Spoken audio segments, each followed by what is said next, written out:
Here we go.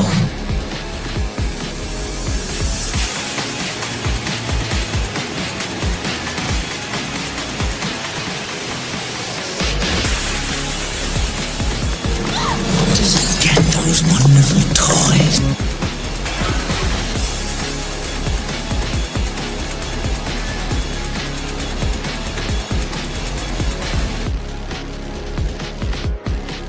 Are you playing in the bathtub with your little doll? Action figure!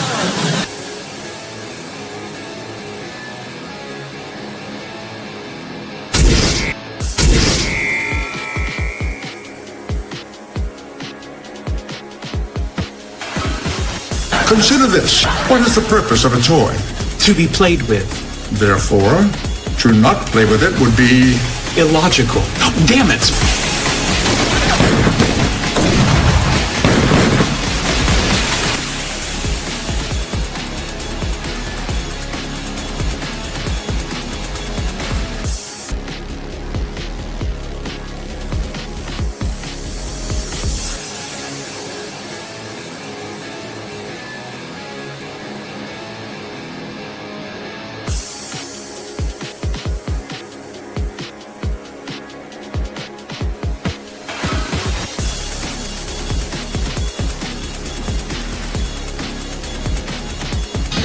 You can do it, Wonder Wheel.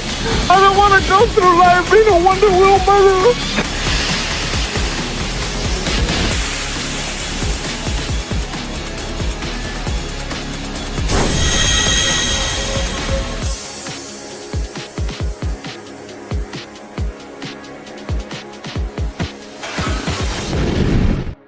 Would you look at that? A toy show. What do you say we go in there and see what they got? Step right up and hear all about wonderful plastic pieces of marvels. Only here on Collectable Past. Hey everybody, what's going on? And welcome back for another Collectable Past. Having a little bit of fun while everybody else is miserable and playing the Misery Tuber game. We're going to have some fun. And the pigs are ready. We got Wind Charger, we got Azrael right here in the front and in the back. Hiding as always is Riff Raff.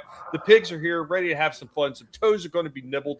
And what's going on, all you lovely people hanging out in the chat right there. I know DJ Play Nice was in early, like letting everybody know now's a good time to go ahead and share the link out to let everybody know that we're going to be going live tonight and reload when the show ends. Leave a comment. Appreciate that, DJ Play Nice. Thank you very much. First one in hanging out in the chat. Wait for the show start. Is Chaos Hoy. What's going on, Chaos, man? Like I said, Pig's doing good, man. Hope you are well. Right after him, got Gap After Dark. What's going on, Gap? Shifty was also in the house, hanging out in the chat early on.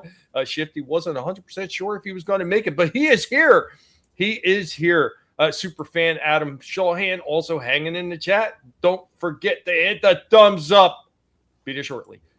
No, you will, buddy. RR also hanging in the chat. Is toy time. You're damn right it's toy time. Guys, thank you for hanging out every single week. Thank you for sharing the links out there. Let everybody know that we are going and we are live because there's always games on YouTube. And we're just here to have some fun, man. While everybody else is complaining about how they can't have the money, we're just wondering, like, how much fun can we have with everybody else? And, of course, talking about fun, we're talking about somebody who's getting stuff ready right now to deliver the fun. We're talking about Vinnie Art, man. Oh, yeah, man. Dude, yeah, books have arrived. I'll be giving more updates out there soon. But, hell yeah, they look pretty great. I was going through all of them. I'm going to be signing, packing them. And yeah, it's one of those big feats. But it's all right because I'm going to make sure it gets their product. And, boy, does it look good. So a big feat. So I'm a little bit worried. You're not talking like Brie Larson big feats, are you? Come on, no, come on. But I mean, it's just as big, though. I'm just saying. Anyway, but yeah, happy to be here and to talk some cool toys. I also have an upgrade to something that you guys were ragging on, too. So, yeah, we'll show that later. But yeah, nice. And thank you to everybody that's helped Vinnie out with his project and kept sharing it out and backed it, man. It really does mean the world. And with that, we got somebody else who likes to back people. Hopefully not from behind. We got the super fan, Adam Shawhan. What's going on, Adam? Oh, no, right in the face, baby. Look at that. 1, 2, 3, 4. Oh, my goodness. I can't wait for more. Yes, I'm excited. I cannot wait. That is right. Hell yeah. We got. Oh, he fell over. Look, he was so excited he fell over. He's like, oh no, I can't wait. I want more now. So yeah, man, I'm ready. Awesome. And with that, we also got somebody who wasn't sure he was going to be here. Oh, we are talking about the Gizm of the Shifty. What's going on, Shifty Gizm? Hey, yeah, my internet was crapping out today. And hey, T-Mobile, at least they're a nice enough company to where they'll send you an email and say, your internet's broke. We're trying to fix it. And then later on, they were like, we'll be honest with you. It's not fixed, but we're going to try to get it fixed for you. That's a way better customer support than other internet providers I've had in the past, because they actually reach out and tell you what's going on. So thank you, T-Mobile Fiber. But yeah, happy to be here. Awesome, man. Thank you for being here. We're going to have a discussion. Yeah, I heard you said something about Transformers 86 movie. Yeah, maybe I did. Oh, we're going to have there's going to be a knife fight in the green room today, ladies and gentlemen. It's going to get bloody. It's going to be nasty. I've already mentioned my feelings before for that movie. I don't like it that much. Wait a minute. This guy Megatron. No, there. Galvatron. Shoot his ass. That's it. He's gonna get blasted with the cannon. It's over.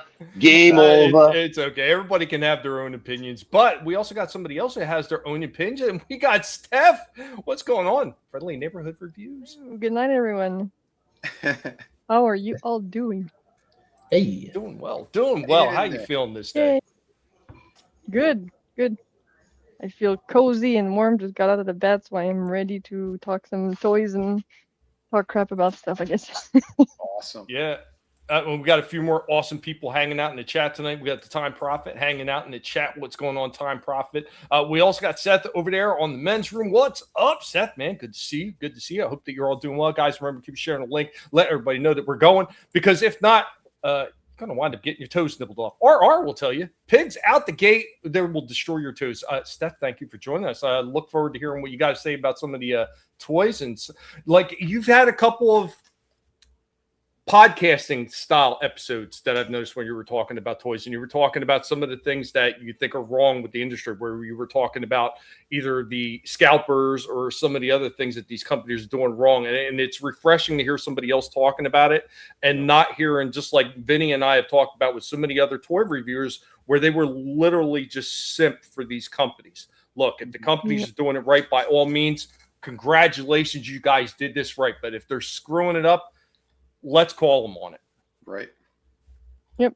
Yeah, it's been fun to do these styles of episodes. I'm thinking of doing like more deep dives into the industry and digging up some stuff. So doing lots of research right now. So it's really fun. A little bit of sleuthing from that conversation. Yeah, a little bit. There's nothing wrong with a little sleuthing. And speaking of doing some sleuthing and going through old stuff, I'm going to start off tonight's show with a couple of quick things right here. I promised everybody a long time ago, besides seeing more of the pigs, because you can never get enough of the pigs. There's always more pigs to go around. I was told that people wanted to see more old school stuff, so that's what I'm going to start off with one of our newer segments. We were talking.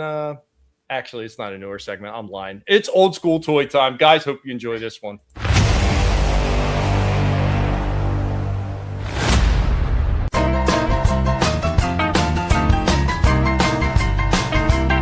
First up on old school toy time, yeah, we're out in the garage and we dug out an old Tonka. It's got a little bed that lifts up right there, and that's it for this thing. Really didn't have much else going for it except that. And you kind of see right there, 1983 stamped in the bottom. Oh, almost forgot, it does have a little lift up tailgate as well. That little back ends drop down. And then in the toy bin, we have a whole host of ET stuff here. ET the stem pad, ET the wallet, ET the pencil case, so the pencil sharpener, eraser, a ruler. Here's just a plain old pencil sharpener with ET. A couple of the little figures right here. Got 4 of them. Yeah, if you're wondering why all the ET stuff, I convinced my parents to give my brother the name, or should I say the initials of ET. No middle name, so he would be called E.T. And then an LCD watch right there for E.T. An old school toy time, talking like some of the weird shit that we still have in the garage. You got this old school light bright, $12.99 back in the day at Clover. But kind of difficult to get this one hand. Let me get this out. There we go with the light bright itself. Has the bulb right here that actually goes in there, and yeah, it was actually a bulb. Right here goes the big punch out sheets where you create your designs and everything and just put them in there. And of course all the clear plastic pegs that go into the thing. Guarantee this thing probably still works, man. These things were built to last. Our last entry for today's old school toy time, we are showing off 1991 Hasbro Toys WWE figures with Papa Shango with removable necklace that actually can fit in his hand. And of course the Undertaker does have that moving arm right there, which they all had action. He's got that clothesline. Undertaker gets in there with the clothesline, bam, and down goes Papa Shango. Oh, there we go with the Undertaker. Papa Shango had a punching motion. Papa Shango had spring action arm right there. You pull it back, bam, and he knocks down the Undertaker. Guys, you remember those 1991 Hasbro released WWE figures?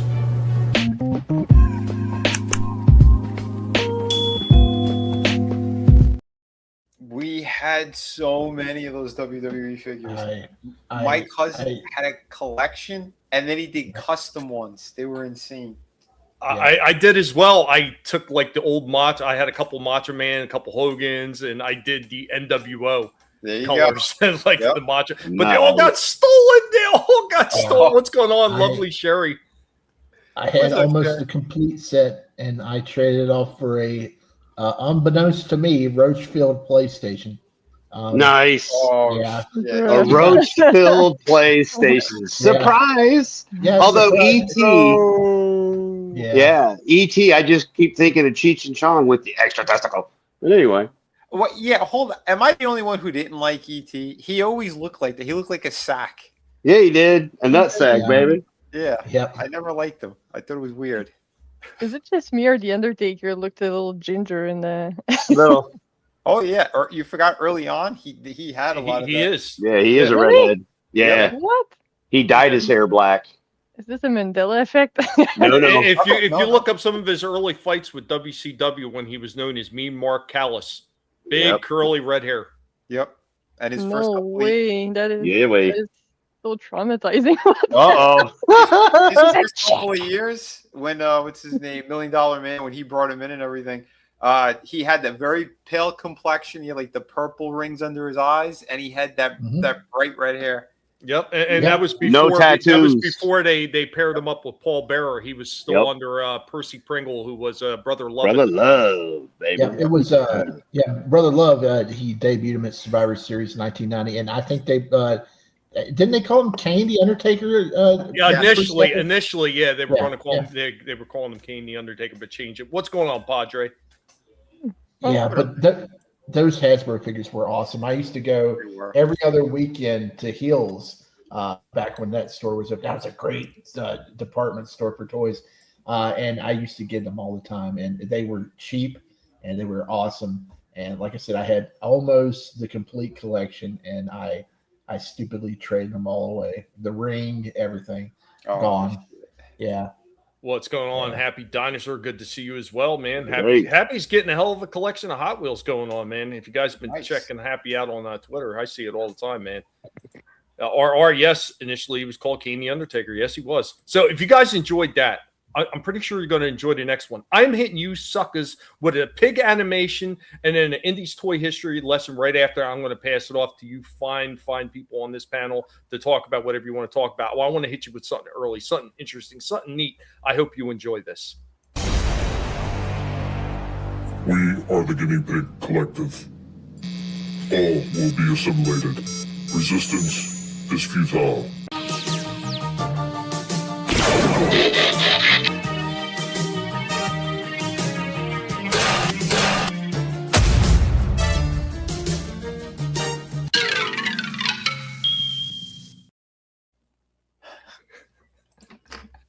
You got to play it again. Do I have to though? Yes. All right. Once is All right. never enough. All right, one more time. We are the Guinea Pig Collective. All will be assimilated. Resistance is futile.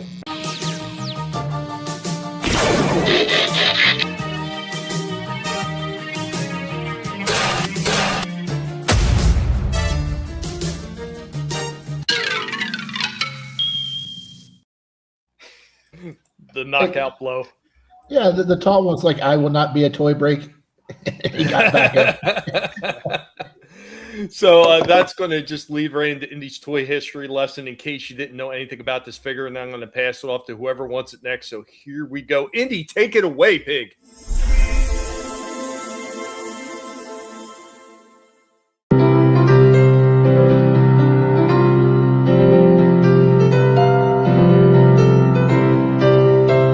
Welcome, one and all.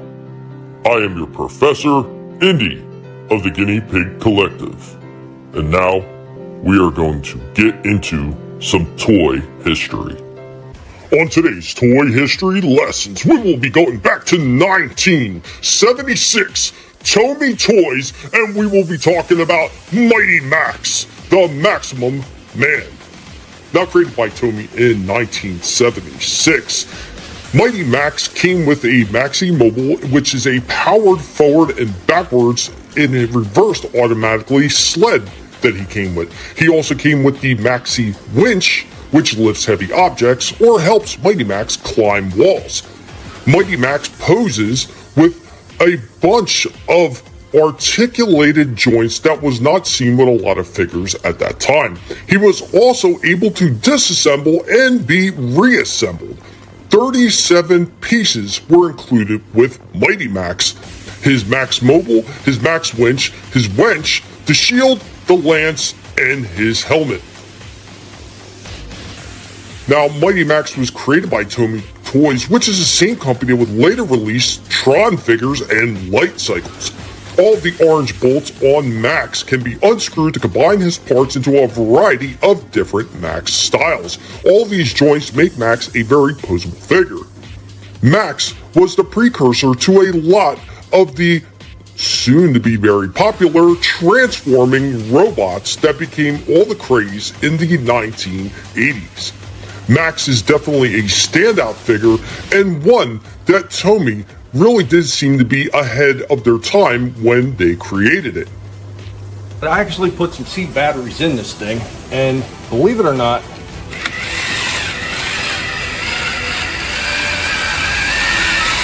it still works.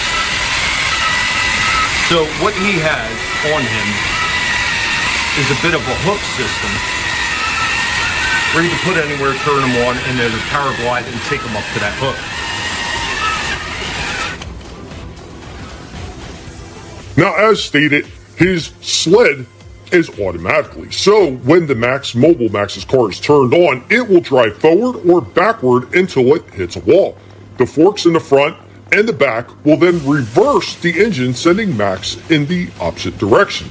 There are also orange struts on the side of the Max Mobile that Max can grip to do stunt riding. Guys, have you ever heard of, or have you ever seen, or been lucky enough to have, like we have in ours, the Mighty Max, the Maximum Man toy by Tomy? Guys, thank you for joining me on this toy history lesson.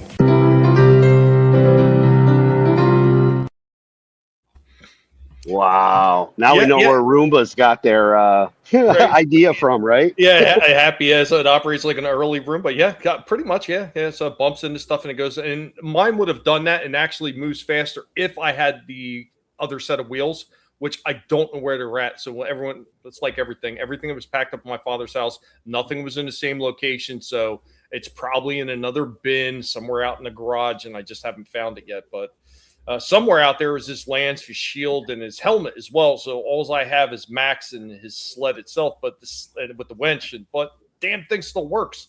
It still turns on and moves. Since I've had it since I was a little kid from '76. So he sounded like a vacuum. I know, right?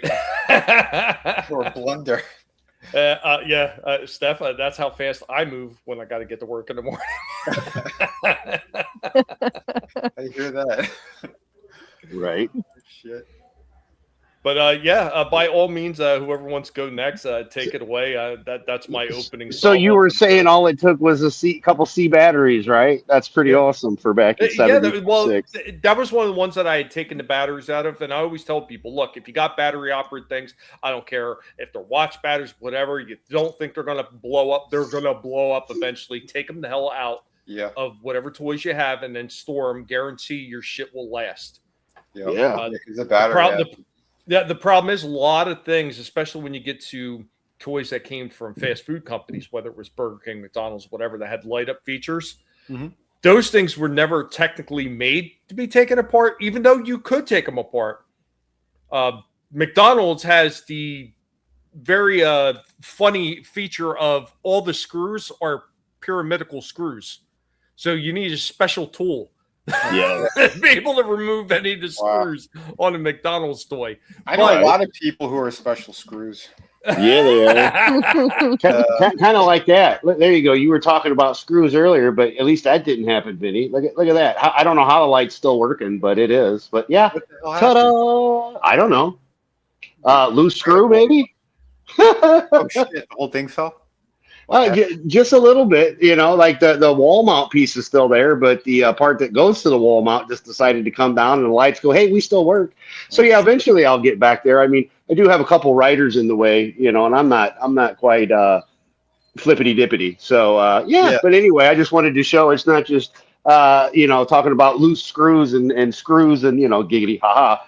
It's everywhere. Yeah, Hoy says that's screwy. Time profit. Rubik's cubes were also not made to be taken apart, but I proved them wrong. There you go. Hey, sometimes you got to win at all costs. Hey, I have a redemption arc video here, so nice. I'm just going to show it. So here's my upgraded Black Canary figure. Everyone, this is Vinnie, art formerly designer of McFarlane Toys, comic book creator, and today I'm going to give you a breakdown on my upgraded Black Canary. So yes, she is a mix of the platinum and the regular, and I have my definitive version now. I can't stand what they had done with the platinum. They gave her cut off gloves, but yet they went all the way up like to her bicep. Made no sense whatsoever. If you're going to do gloves that go up that high, then you would not have them as cutoffs. Again, whoever came up with that design is like brain dead. But fixed it as well with the corset piece is different, and more of the classic look of what you want for Black Canary. And the jacket is from AEW's Orange Cassidy. It was the last one that came out, I guess, a little while ago. I picked it up at Ross for like $5 or $6, whatever it was. But yeah, I think this is now my definitive version.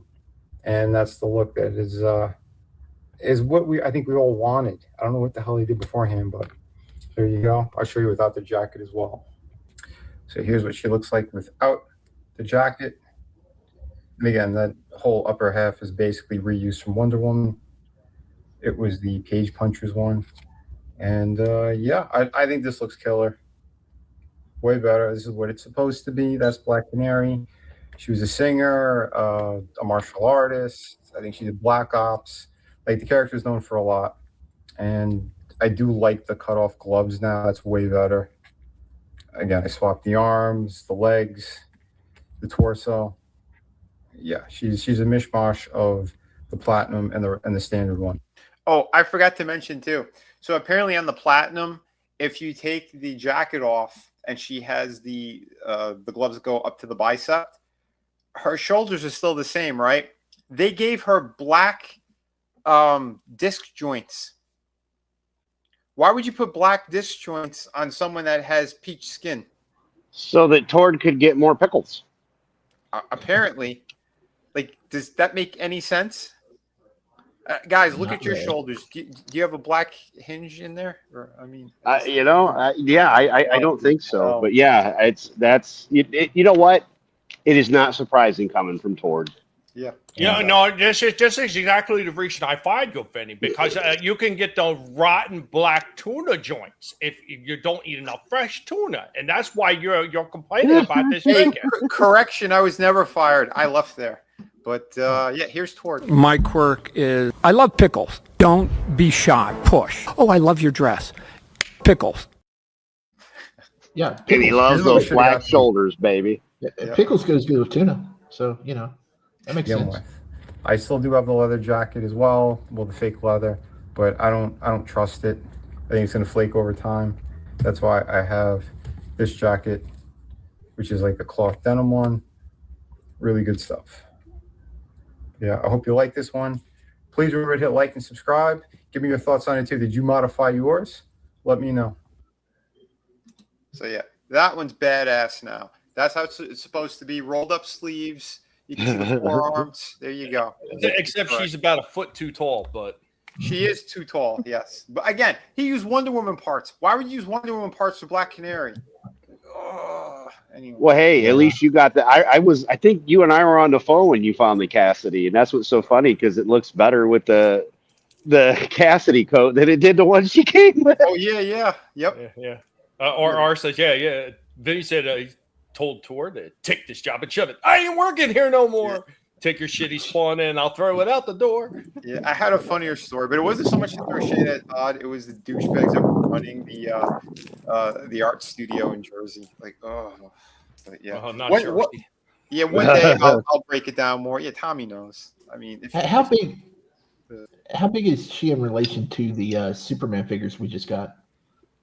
She's a little bit shorter, but she should be way shorter. She should be closer to the Supergirl comic book version with the blue skirt. She should be closer to that size. But, wow. But then the other parts from Wonder Woman and everything else that he combined wouldn't work. Yeah, right. Yeah, I got it saved $7. Gotta buy them pickles. She should be closer to the new Chala Supergirl. Chala. Oh. Chaka. Oh, Chaka. Yeah. Chaka. I haven't found them figures yet. Hopefully tomorrow because I got to go out to the mall pick up my Hellboy. So hopefully I'll see him tomorrow. But hopefully have any of you guys found or seen the Beast Kingdom Batman figures that's popping up at Walmart now for $37? Yeah. I did see it. I didn't pick it up again because I'm not jumping in on that line.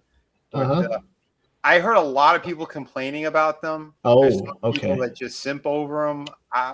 You're gonna have to watch a full review. I think I haven't yet, but from what I saw in the store, I mean the sculpt looks pretty nice, and I think the capes are all wired.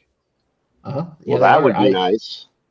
For that price, I'm tempted. So yeah, I'm definitely going to check out some videos because they were I've seen some places they were $34.99, but yeah, 37 is what a lot of people are picking them up for. Well, here's the thing too, because Walmart started getting some new stuff. There was a new wave of the Tords that got in there, and there was a platinum edition figure. I'm like, I think I might get this one. Let me see how much it was. Because, again, they keep varying the prices in there.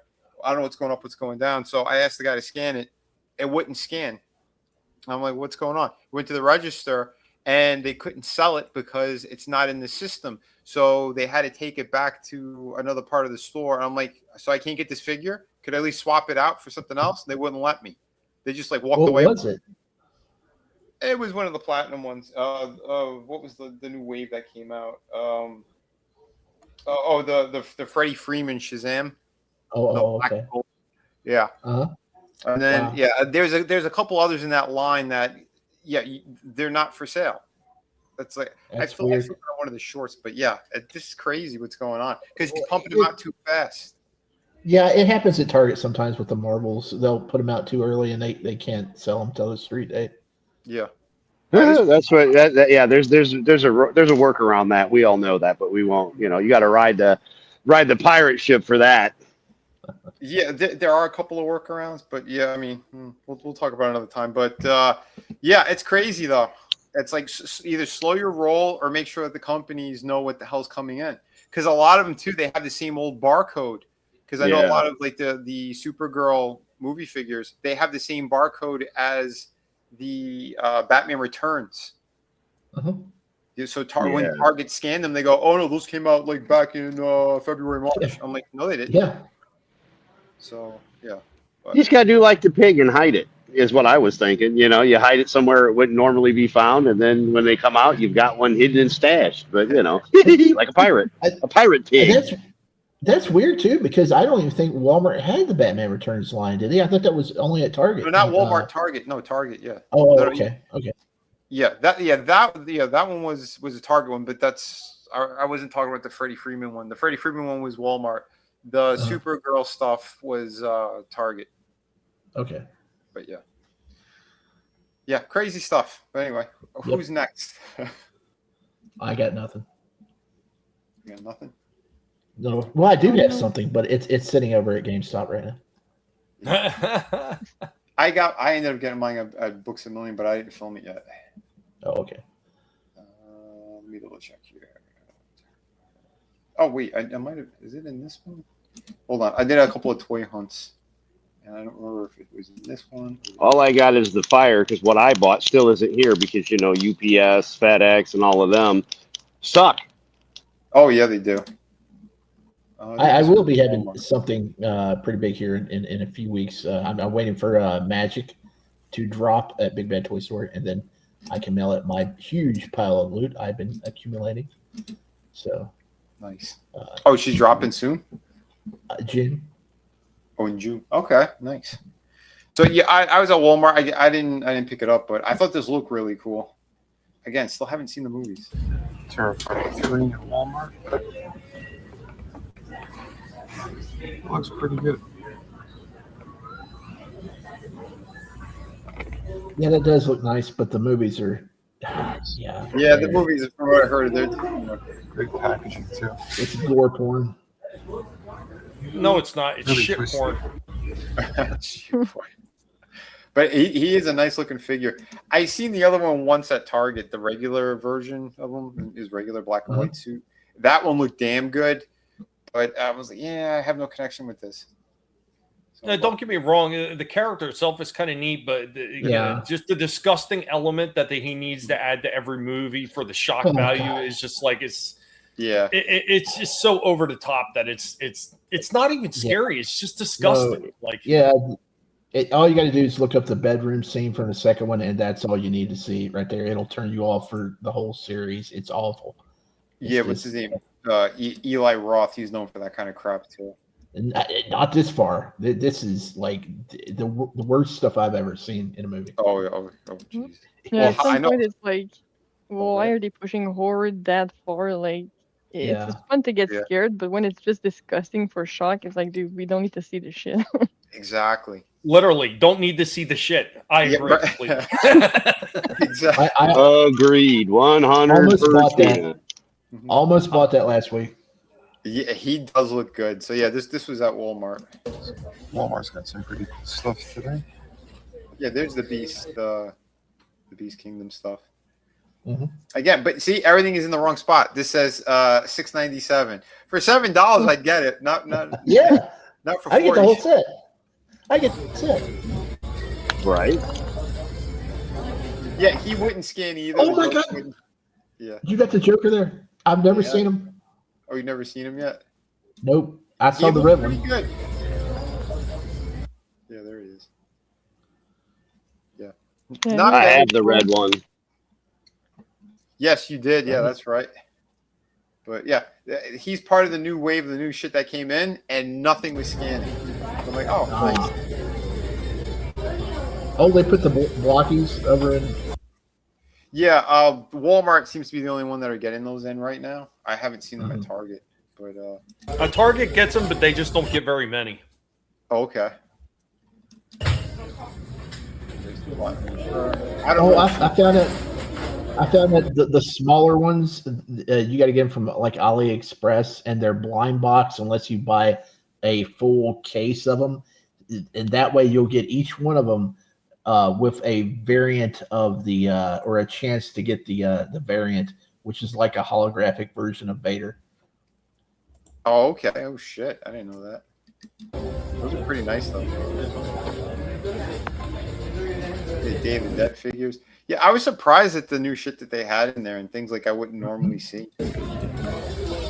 Were those Day of the Dead figures really $30 from fucking Reaction? I don't know. Like I said, everything was mishmash. Like they just threw everything up on shelves. I mean, I wouldn't be surprised because I heard prices were going up again, obviously because of fuel is going up again. Yeah. So that, that's remember what we said when fuel did come down a little bit, guaranteed they're not going to lower the prices, and they never did. Yep. From the Biden era, they never lowered those fucking prices. Once the prices started to come down, they never lowered price. They kept them high. Matter of fact, they raised them some more. And now that prices for fuel is going up again, I guarantee you're going to see some of these prices rise up again with a lot of these companies. I wouldn't be half surprised before the end of the year if things are not fixed, which I don't think they will be. That you're going to see companies like Hasbro charging deluxe Transformers. They're going to be seeing $30 for those deluxe Transformers that are, hovering somewhere in between the $26 to $28 range. Well, they did. Don't forget the tariff stuff. When Big Bad was already. Oh yeah, go ahead, Vinnie. Yeah, I'll let you talk. Yeah. Remember that? Yeah, when they hit the tariffs, that's when they started jacking those prices up. You're 100% correct, and they never came down from that point either. The only store that was nice to us was Big Bad Toy Store. They said since the tariffs didn't affect them, they removed those prices because I got money back when I got my Sagat figure from Storm Arena. Yeah, I got some too. I got money back from you. Yeah, at the same time. But that's what I mean. So yeah, we know that it's bullshit, and Big Bad proved it. Solo level. That's actually pretty nice, that sculpt work that they did on there. Although the blood looked cartoony, like it shouldn't have looked that bright. Did you see the One Piece statue? There's a lot of One Piece shit all over the place. Yeah. I might have seen something and just didn't really pay attention. I never watched it. But yeah. Oh, yeah. And from what I understand too, I think the cape is wired on. Yep. As is the hood, I think. I think the hood was actually solid. Really? Yeah. I thought it was cloth. No, I think the cloth starts from like right underneath the discs on his shoulders. I think that's where it starts, the cloth part of it. So, but yeah, not bad though. Again, if he was cheaper, probably, because I do like Doom, but not at full price. I'll see if Ross eventually gets them. Speaking of Big Bad Toy, I don't know if you could play this, but you should be able to because it's like a commercial for them. So I dropped it in the chat. They just announced this today. It's a tease of something they're going to have exclusive for Big Bad Toy Store. It's supposedly it's a exclusive Cobra Commander with a throne from the Classified series. Oh, let's see. That would be nice. Yeah. Tommy, you cool if I play it? We good? Yeah. Oh, it's from their website.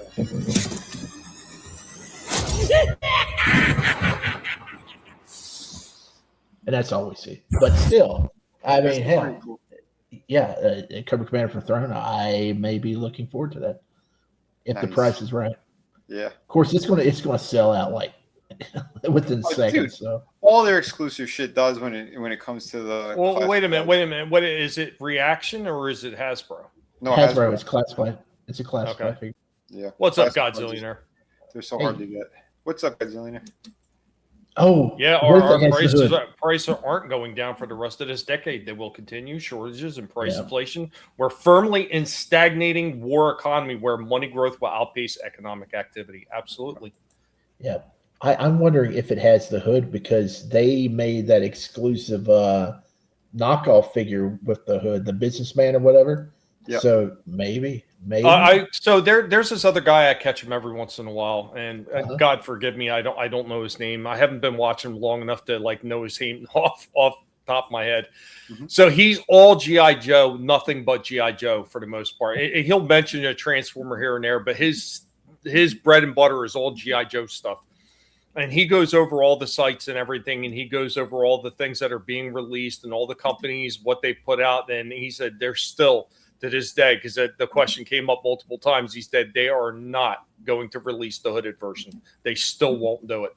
They are looking on finally releasing Zanzibar, and you know, they're going to do more Dreadnoks and everything. But it looks like they're probably going to be releasing Thrasher by himself, and maybe the Thunder Machine as a standalone as well, to kind of make it a little bit more price affordable.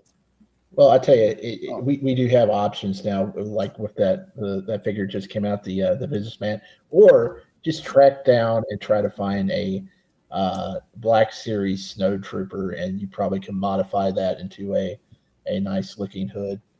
You may have to like add some like clay or something to get the you know, the folds into it, but there's options out there. The absolute ridiculous of some of these companies, like just being offended, is absolutely absurd. Yeah. So I wanted to bring up something. Go ahead. It doesn't look anything like they say it. What, you know, I think they would be fine if they just went ahead and put it out. I can't imagine anybody getting really offended over it, but you never know. You never know. Yeah. Well, you know how Hasbro is. Hasbro is offended for you. 9 times out of 10. I wanted to bring up something that I seen Steph was talking about recently, and she's like seeing some of the NECA stuff. I mean, you know, I was showing off. I just happened to be showing off that Garfield set that one time, and she was posing a question on her channel about, you know, what she thought people, you know, their ideas of what she should try to look into first. And I know when she had posted it, one of the ones on there was Predator 2, which I have a lot of experience with those because I've got just about the entire Predator 2 line. I think I do have the entire Predator 2 line. I just have some of the other Predators outside Predator 2 I haven't picked up yet. I have the one RoboCop, but I never did check out that gun part on his leg that I remember you were talking about there was problems with. Now, as far as aliens, I've never bought an alien figure, and I know Jason figures, and Trina and I have gone over that multiple times. How they have one leg longer than the other, you know, because Jason's like, you know, off kilter. I wanted to bring that up for her, like get a little bit more live thoughts about it from more people, you know, for what she's looking into for as far as NECA is concerned. Go ahead, Vinnie. No, yeah, I was saying, I remember the first release of that RoboCop. They had the spring-loaded thing in the leg, and there were problems with it. I don't recall what the last version that they released. It's been a minute since again, he was packed away after I did the review, but it's on the website. There was the full review of him. I know the same deal with the Terminator stuff. The Terminators, they re-released them and they changed their articulation, like the legs and the crotch section. They were all sculpted as like one piece. It was like the full waist to the boot, and I think they were just swiveled by the boot cut or whatever it was. But yeah, now they put like joints by the knee, by the crotch. So yeah, if you happen to see them, they're worth getting. And I know once in a blue moon, they'll release them again in stores. NECA is kind of known for that. They'll go back sort of and just like surprisingly just put things out without even saying anything, any announcements. So if you do happen to see them, grab them because they sell out very quickly. Well, the only reason I wanted to bring this up too, for her sake, you know, looking into NECA, like, because she was saying she doesn't really have any. It's just my experience with the Gremlins figures, especially the Santa Stripe and Gizmo figure that only gets released around Christmas time. It's only there for a short while, and they're always releasing the exact same damn figure, and they've never fixed the mold. So the first time I got one, took him out of the box, wanted to review it, the arm came right off Stripe. And because of the way the mushroom peg in there was damaged, you couldn't put the arm back on. So I had no choice but to take it back to the store. And then the next time they came around, I picked another one up. I got it for the collection, but I don't even want to take it out of the box now because I'm pretty sure it's going to be the same damn thing again. The arm's going to come off and you won't be able to put it back on. So, because you know what really does that? It's the plastic that they use. So there's PVC and what is it? ABS, and the PVC is the softer one. So it depends what they do because they won't have the same type of plastic touching the same parts.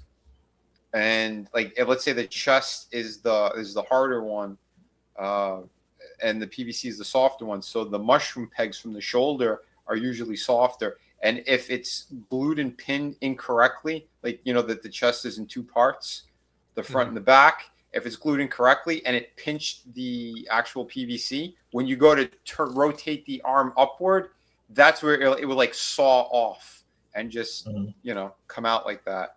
Unless you really heat it up, and you know, you usually gotta press it in and then slowly start to work it.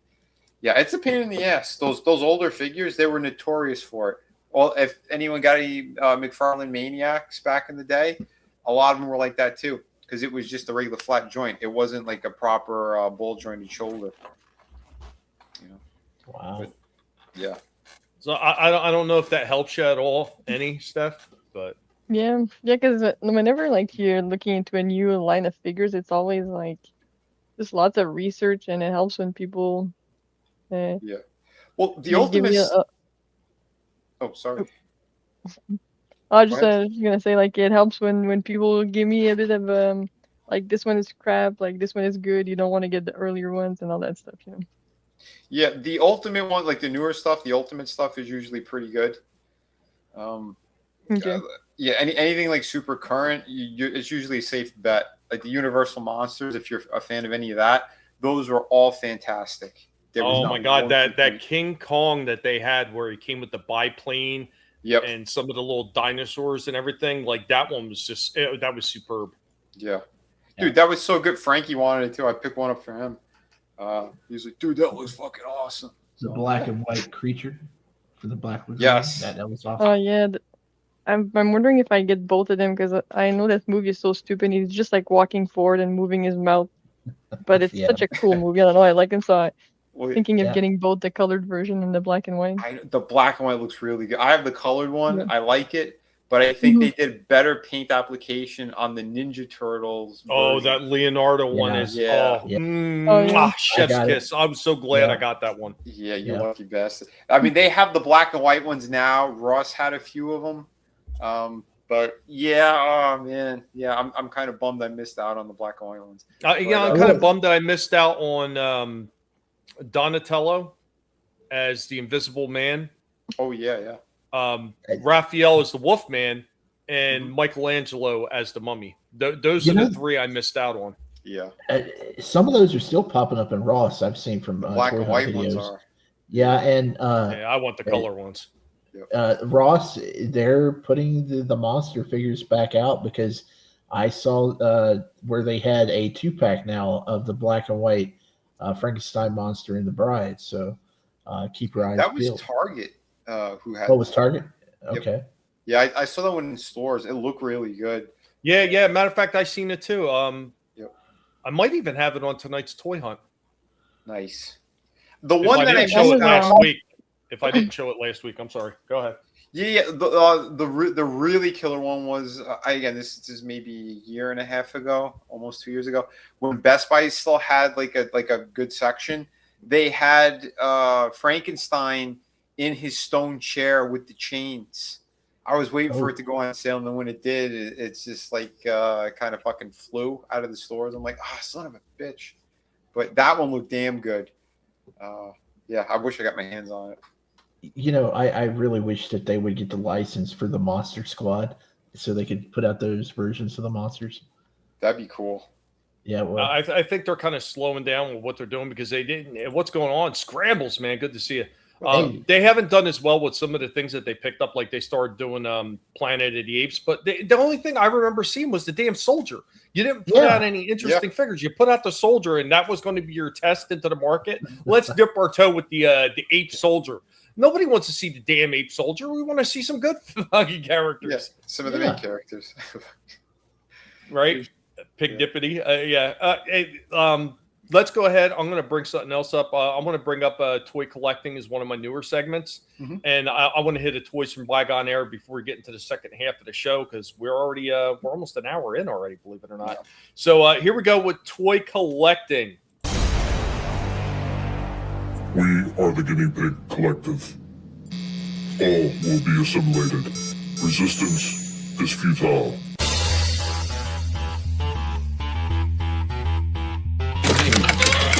Any questions? Oh, it was beautiful. I could hardly wait to try it out. And it was deemed not a video game, but an 8-bit entertainment system. Oh! Keep your hands up. Protect yourself at all times.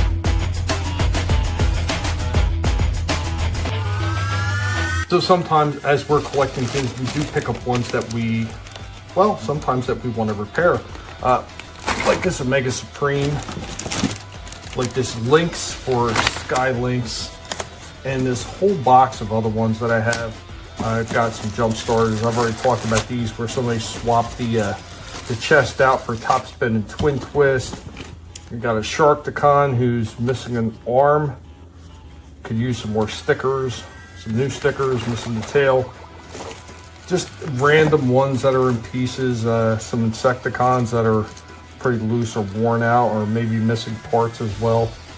Like all kinds of different stuff. A Blur is missing a few things. We got a Hungar, which looks like the only thing he's missing is his weapons. He's actually a complete bot. Arm for a Shockwave. Pieces for a Megatron. Some Constructicon bots that are in some pretty bad shape, missing all kinds of parts. That one's broke. But that's about it in this box, it seems. But I've got plenty of boxes just like this and plenty of other containers filled with bits and parts for Transformers. One of the side quests of collecting is sometimes being able to collect enough parts to be able to complete figures.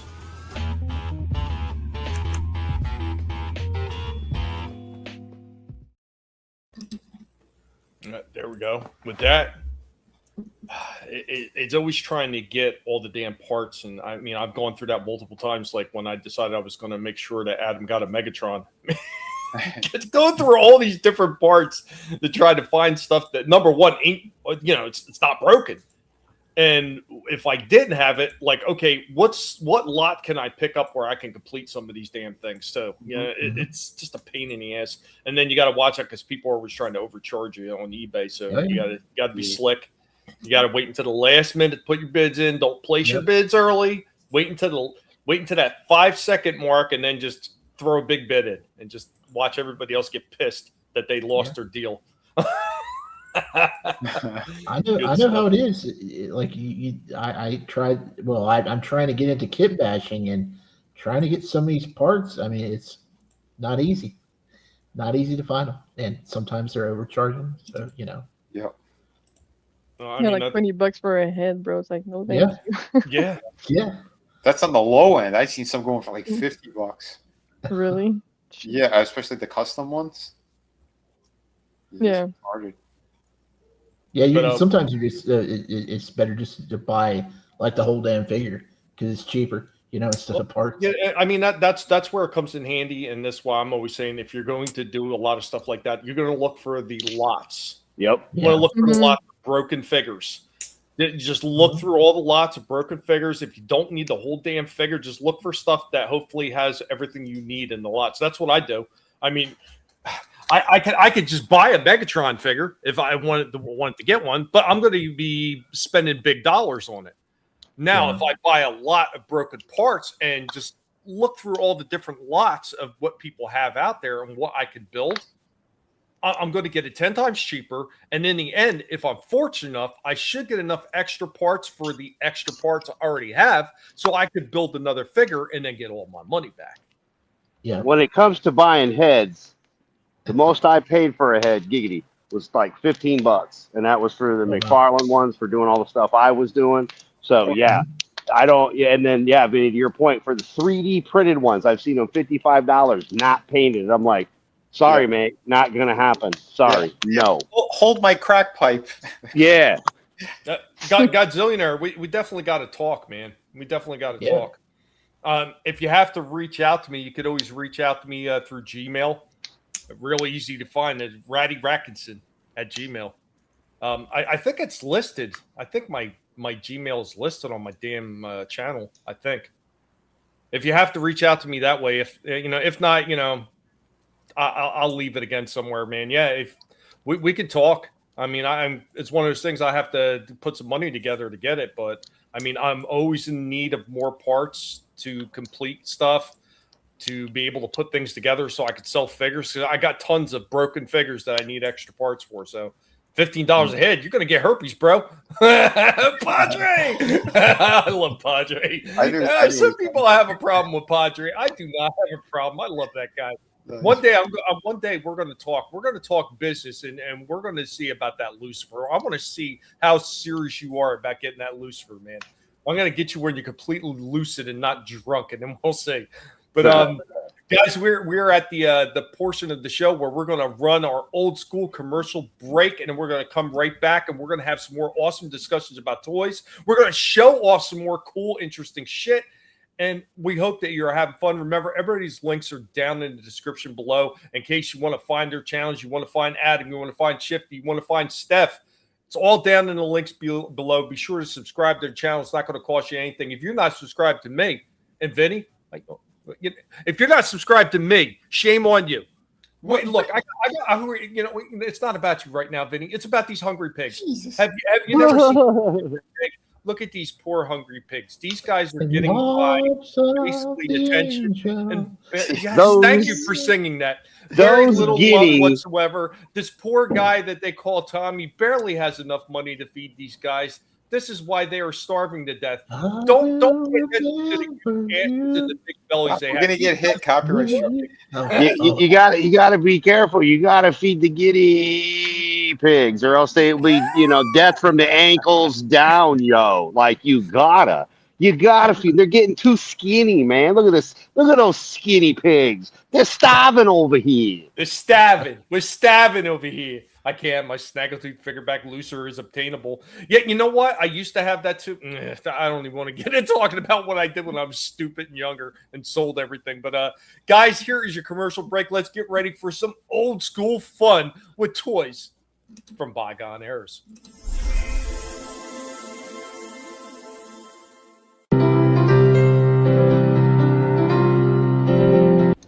I am your Professor Indy of the Guinea Pig Collective.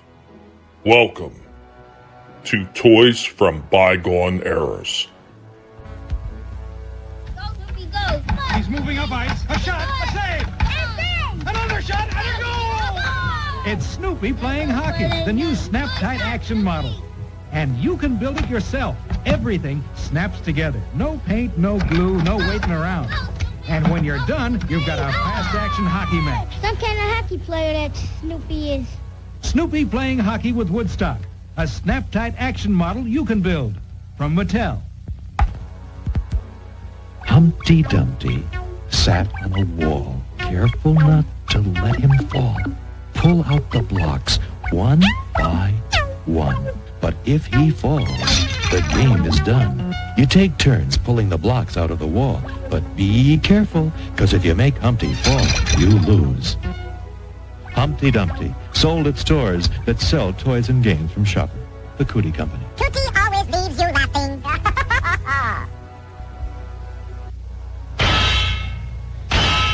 Grown-ups get all the breaks. Sure, but now you can have your own shooting gallery with the Electro-Shot Shooting Gallery by Marks. Feel the firepower. Squeeze off shot after shot with this electric rifle. And look, press the switch, and you've got a rapid-fire submachine gun. Reloads itself, too. And what a wild choice of targets. Bag a lion, if you dare. Clang the bell, if you can. Rock the clown, but he's no pushover. The automatic scorekeeper shows you how sharp you are. Or are you? Try again. A bullseye. Pick off the revolving ducks. Watch them go down. Well, sometime. Spin the traveler. What a challenge for everyone.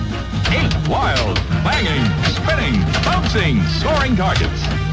Get the Electro-Shot Shooting Gallery by Marks. It's the Star Wars X-Wing Aces target game. Instruments check. Attack! Attack! TIE fighters, get him, Luke! Nice going, Donnie! Good shot, kid. You got him. Good score, kid. Time's running out. We're forced to. Use the force. I'm an ace! Don't get cocky, Ace. It's my turn. The Star Wars X-Wing Aces target game. It's the new Star Wars lightsaber from Kenner. Inflation required, batteries not included. You can pretend you have powers when you switch on Kenner's Star Wars lightsaber. Ready to feel the Force? Yeah! Switch on your Star Wars lightsabers, close your eyes and go! I got it! Me too! Zap! You passed the test! The Force is with you! The Star Wars lightsaber, new from Kenner. Balloons not included. Thank you for joining us, and remember, if it's not being done by a pig, it's not worth watching. Dude, real quick, before we go ahead and get on with everything else, Padre, holy shit, my best friend had that Star Wars target game. I love that thing. You can pretend you got powers, but only if you turn the lights off, right? And Time Prophet asked, why is he using a machine gun in Star Wars? I've talked about this one before, because what Kenner did is they didn't have the toys out early enough. They were actually label swapping everything. So that was actually a Red Baron shooting game that they repurposed to be the Star Wars target game. Yep. I don't know what you're talking about. I remember when Vader used the Gatling gun. So. Right. And real quick, that Snoopy hockey one. I'm so sorry for a hockey thing being on there, Steph. And was that fat kid Canadian? Because he seemed so unimpressed and didn't have any kind of like. He's some kind of hockey player, that Snoopy is. Oh shit. But by all means, Steph, if you wanted to talk about that now, or did you want to? Yeah, sure. So like in the latest video, I talked about some people were talking to me about apparently there was a truck heist involving McFarlane toys, and this didn't happen to just any line of figure. It happened to like two of the most anticipated ones.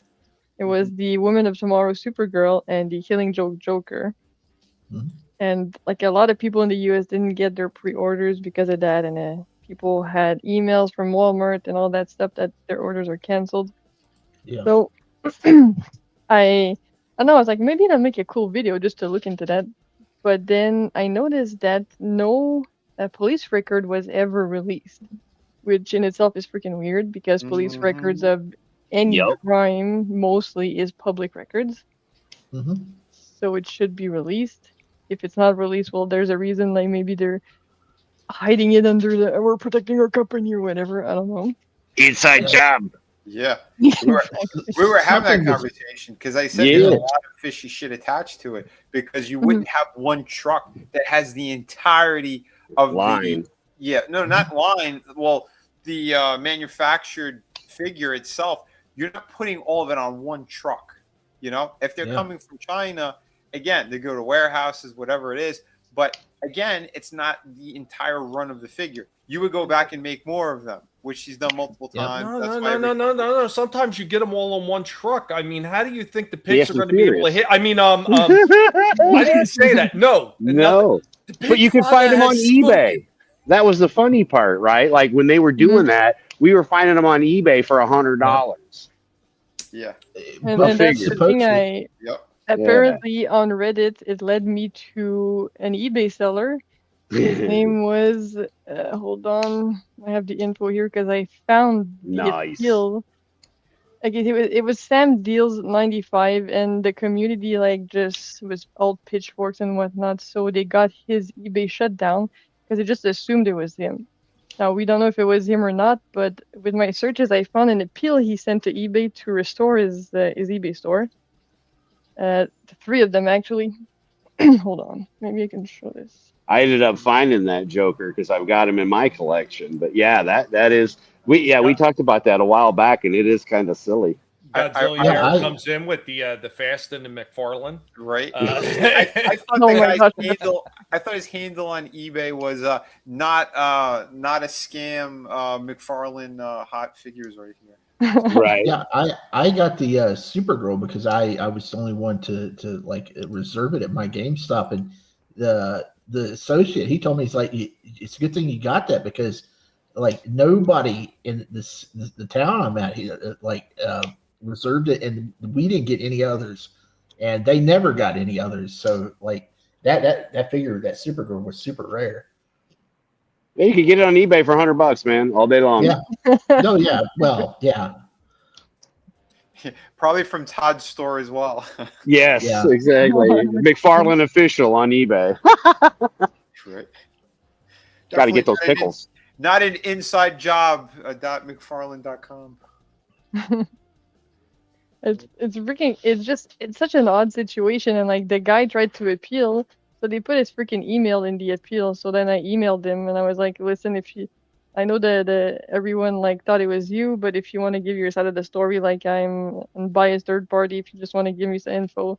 So I sent him an email, and I guess we'll see when he replies. But there's been a lot of appeals Nice. for this guy, and then yeah, it'd be really cool. But also, I used Gemini to be like, what should I do next? Because I was thinking of going to the police department, but then they were like, no, it's highway patrol. So I actually made a request to California Public Utilities Commission, which they have to release all public documents pertaining to any case if you ask for it. Oh, wow. Mhm. It's California. They go by their own rules, but it'll be interesting to see if you get a word back. I mean, fingers Honestly, crossed. or says it could be an insurance game used to both create scarcity, which makes Yep. prices go up for the few available figures, as Mhm. well as collect a fat check for the stolen gift. And what's going on, Tim? Man, good to see you, man. Do I hear nipples?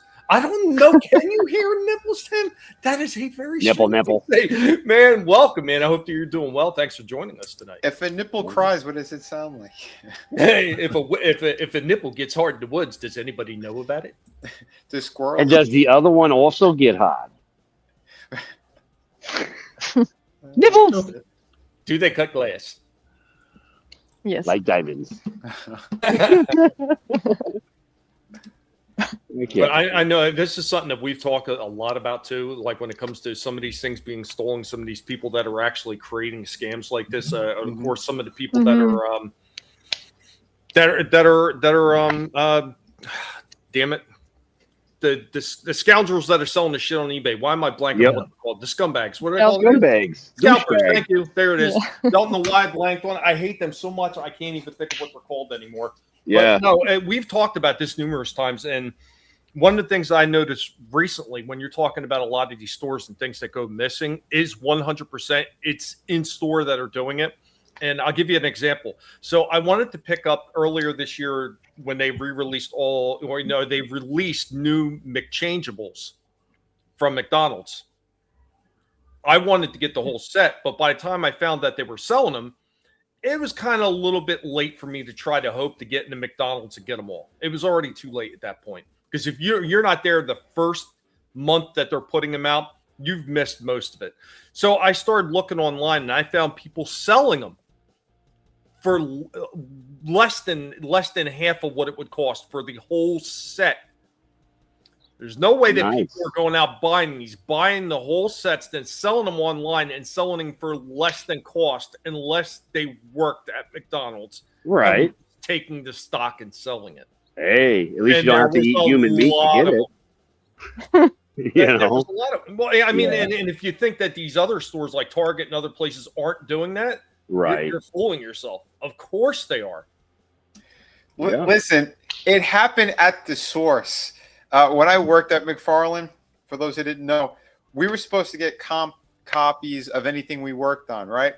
Well, there was a guy who had some dirt on the two brothers who were running the art studio over there in Jersey, and the guy got away with murder. So all of the product that was coming in, he would take to the basement or to he had a private office, this guy as well. Mind you, he started as someone's mechanic. Then he got a job working there, throwing out garbage. Then he stumbled upon something illegal that was going on in there with those two brothers. So they gave him anything he wanted. So he took all of our free merchandise and he would barter it around town. I shit you not. He'd go to a pizzeria. He'd go, oh, look, I got the new exclusive baseball figures. And he'd get free food by trading our figures, right? It was stuff like that. And then whatever he couldn't get rid of, he'd bring to the local comic shop. And then every Wednesday, the artists and stuff from the studio, they'd go to the comic store and buy for 50% off the figures that no one else got or got them way early that were all supposed to go to the artist for free. Isn't that nice? That sucks. Yeah. That's crazy, dude. Yeah. Yeah, it's like last year or the year before when Alien Romulus came out. Opening day, I was there. First showing, I was going to get that sweet ass light up popcorn bucket, and they were like, "No, we sold them out like 2-3 weeks ago." I was like, "The movie hasn't even came out yet." No, they're gone. Yeah, what's the deal with these popcorn buckets? Why are they so expensive and like popular? I don't know. Because they're like big ass toys. Yeah. Well, I saw the Mortal Kombat one looked awesome. It was Shao Kahn's helmet, and I was filming it, and then I stumbled upon the price, and I'm like, well, I'm shutting off my camera now and walking away. Yeah, I don't care. There was a couple of those popcorn buckets I would have loved to have gotten, like the Ghostbusters one for Frozen Empire. That actually, and that was the one that came from Airmark, and that was the one that actually had a light up base. So your ghost trap was a light up, and then it had a separate sleeve that sat over top of it. It was translucent, like blue or green or whatever the hell the color was that you wound up getting, and that would light up because of the light in the bottom of the trap. Now, the other one that they had for Regal and everything, when the trap opened up, that was the popcorn bucket. It was just an empty trap. There was no lights or anything. But a lot of these companies are putting out different ones for each different cinema. And some of these things are really freaking cool, man. But once again, like the Beetlejuice ones that they put out for Beetlejuice, like the Tombstone for the Beetlejuice or the Sandworm, like some of these things are just amazing looking. But yeah, they are expensive. But here's where everybody is getting, getting screwed out of these things that would like to get them.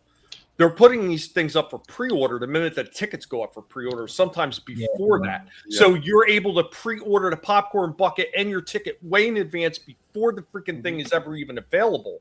Yep. And they're sold out before the damn movie ever hits the theater. It happened during the 40th for the Transformers when they replayed the first 4 episodes of the cartoon with the voiceovers by Peter Cullen and Frank Welker and some of these other guys that came in to take places of people like Scatman and everything that were no longer with us. All that shit was sold out of my theater in advance. The guys say, "Oh yeah, the last of that shit was sold out weeks ago," and I said, "Yeah, but today's the first day of it being. It was sold out weeks ago. If you didn't get it early, you weren't getting it." Like, wow, thanks, nice. Douchebags. I don't know, Tommy. You said Beetlejuice more than 3 times. I'd be careful if I was you.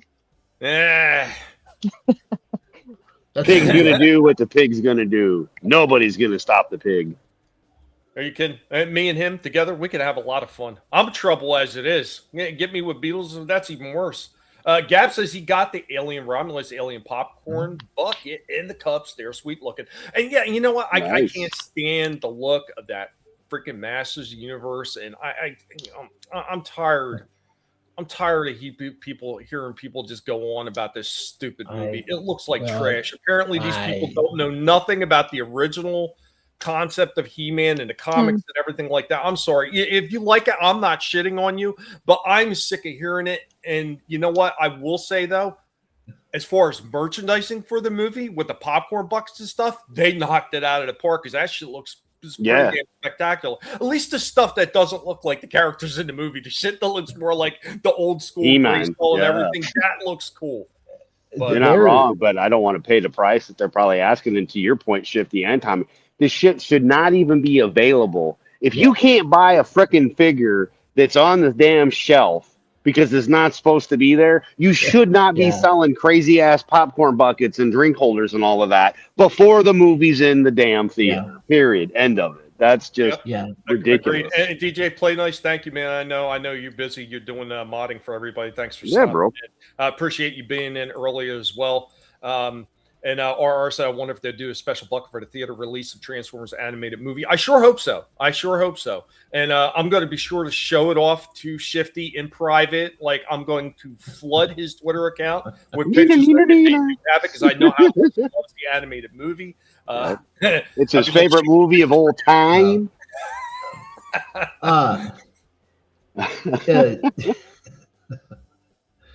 You can go ahead and read it stuff. I'll wait. Yeah. Tommy, do you want the Castle Grayskull? I heard it has a hole in the bottom of the pumpkin. Oh, Gab. That's just so you can surprise the gal to your left and the gal to your right. Giggity.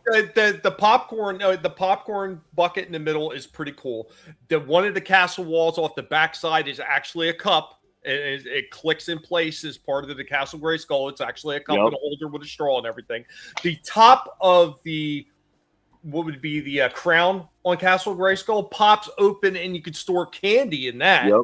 Like, this thing is really sharp, man. I think that is just amazingly done. Like, that's pretty damn spectacular. I wouldn't mind having it, but once again, it's spending almost $50 on those things. When they first came out with those things, they were right around $40. They haven't really gone up by that much because they were like what was it, like $39 or so dollars, and they've gone up a little bit more, but they've got bigger and more crazier with the designs.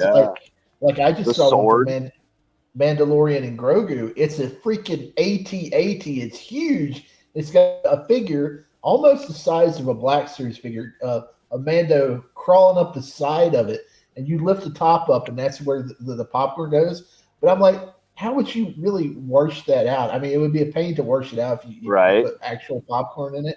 But man, these things are getting crazier and crazier. That's why the prices are going up on them. Maybe just plain white popcorn with no butter, no salt, no nothing. Here's the problem too. If you get one of those in the theater, they will not let you just get the popcorn bucket without putting popcorn in it. Oh wow. Yeah, because I wanted the one popcorn bucket. He's like, yeah, we have to put popcorn bucket in when you buy it. I was like, I don't want the popcorn in it. He said, we have to when you buy it. I'm like, I don't want it. You know, like, can't you just like throw it on the floor or something? Like, pretend this is like, the ground round. You know? I'm allergic to popcorn. Just give me the display thing that I want. I'm paying for it. Exactly. Tim, how do you spell cup? It's pretty easy. It's C up. Yep. There you go. You're not going to get me. That's too old of a joke, Tim. Seeing moose with loud, smelly strangers is overrated. I don't give a fuck about popcorn buckets. I hear you, Padre. I hear you. I mean, when it was a yearly, I like going to the theater for that. Yeah, when you would go get a yearly popcorn, man, like that was when I got the popcorn buckets, yo. Like literally, you'd buy it. It was your yearly bucket. You'd get your refills at what was it, half price, I think, if I remember right, or at least you got one. And you got a discount on it. That was the AMC buckets. And of course, AMC closed. Now I don't have a theater anywhere near me. But if I go, man, I'm going to the family-owned Triway, Giggity, which they have 4 screens, but they used to only have 3, and it's a drive-in. So, you listen to the stuff on your stereo in the car. And it's the old school stuff that we used to do back in the day when movies rocked, and you'd go to the drive-in with your buddies from a dusk till dawn, where you'd be there for 4 different movies and whatnot. Okay. Hold on. I think we spent enough time on the movie stuff now.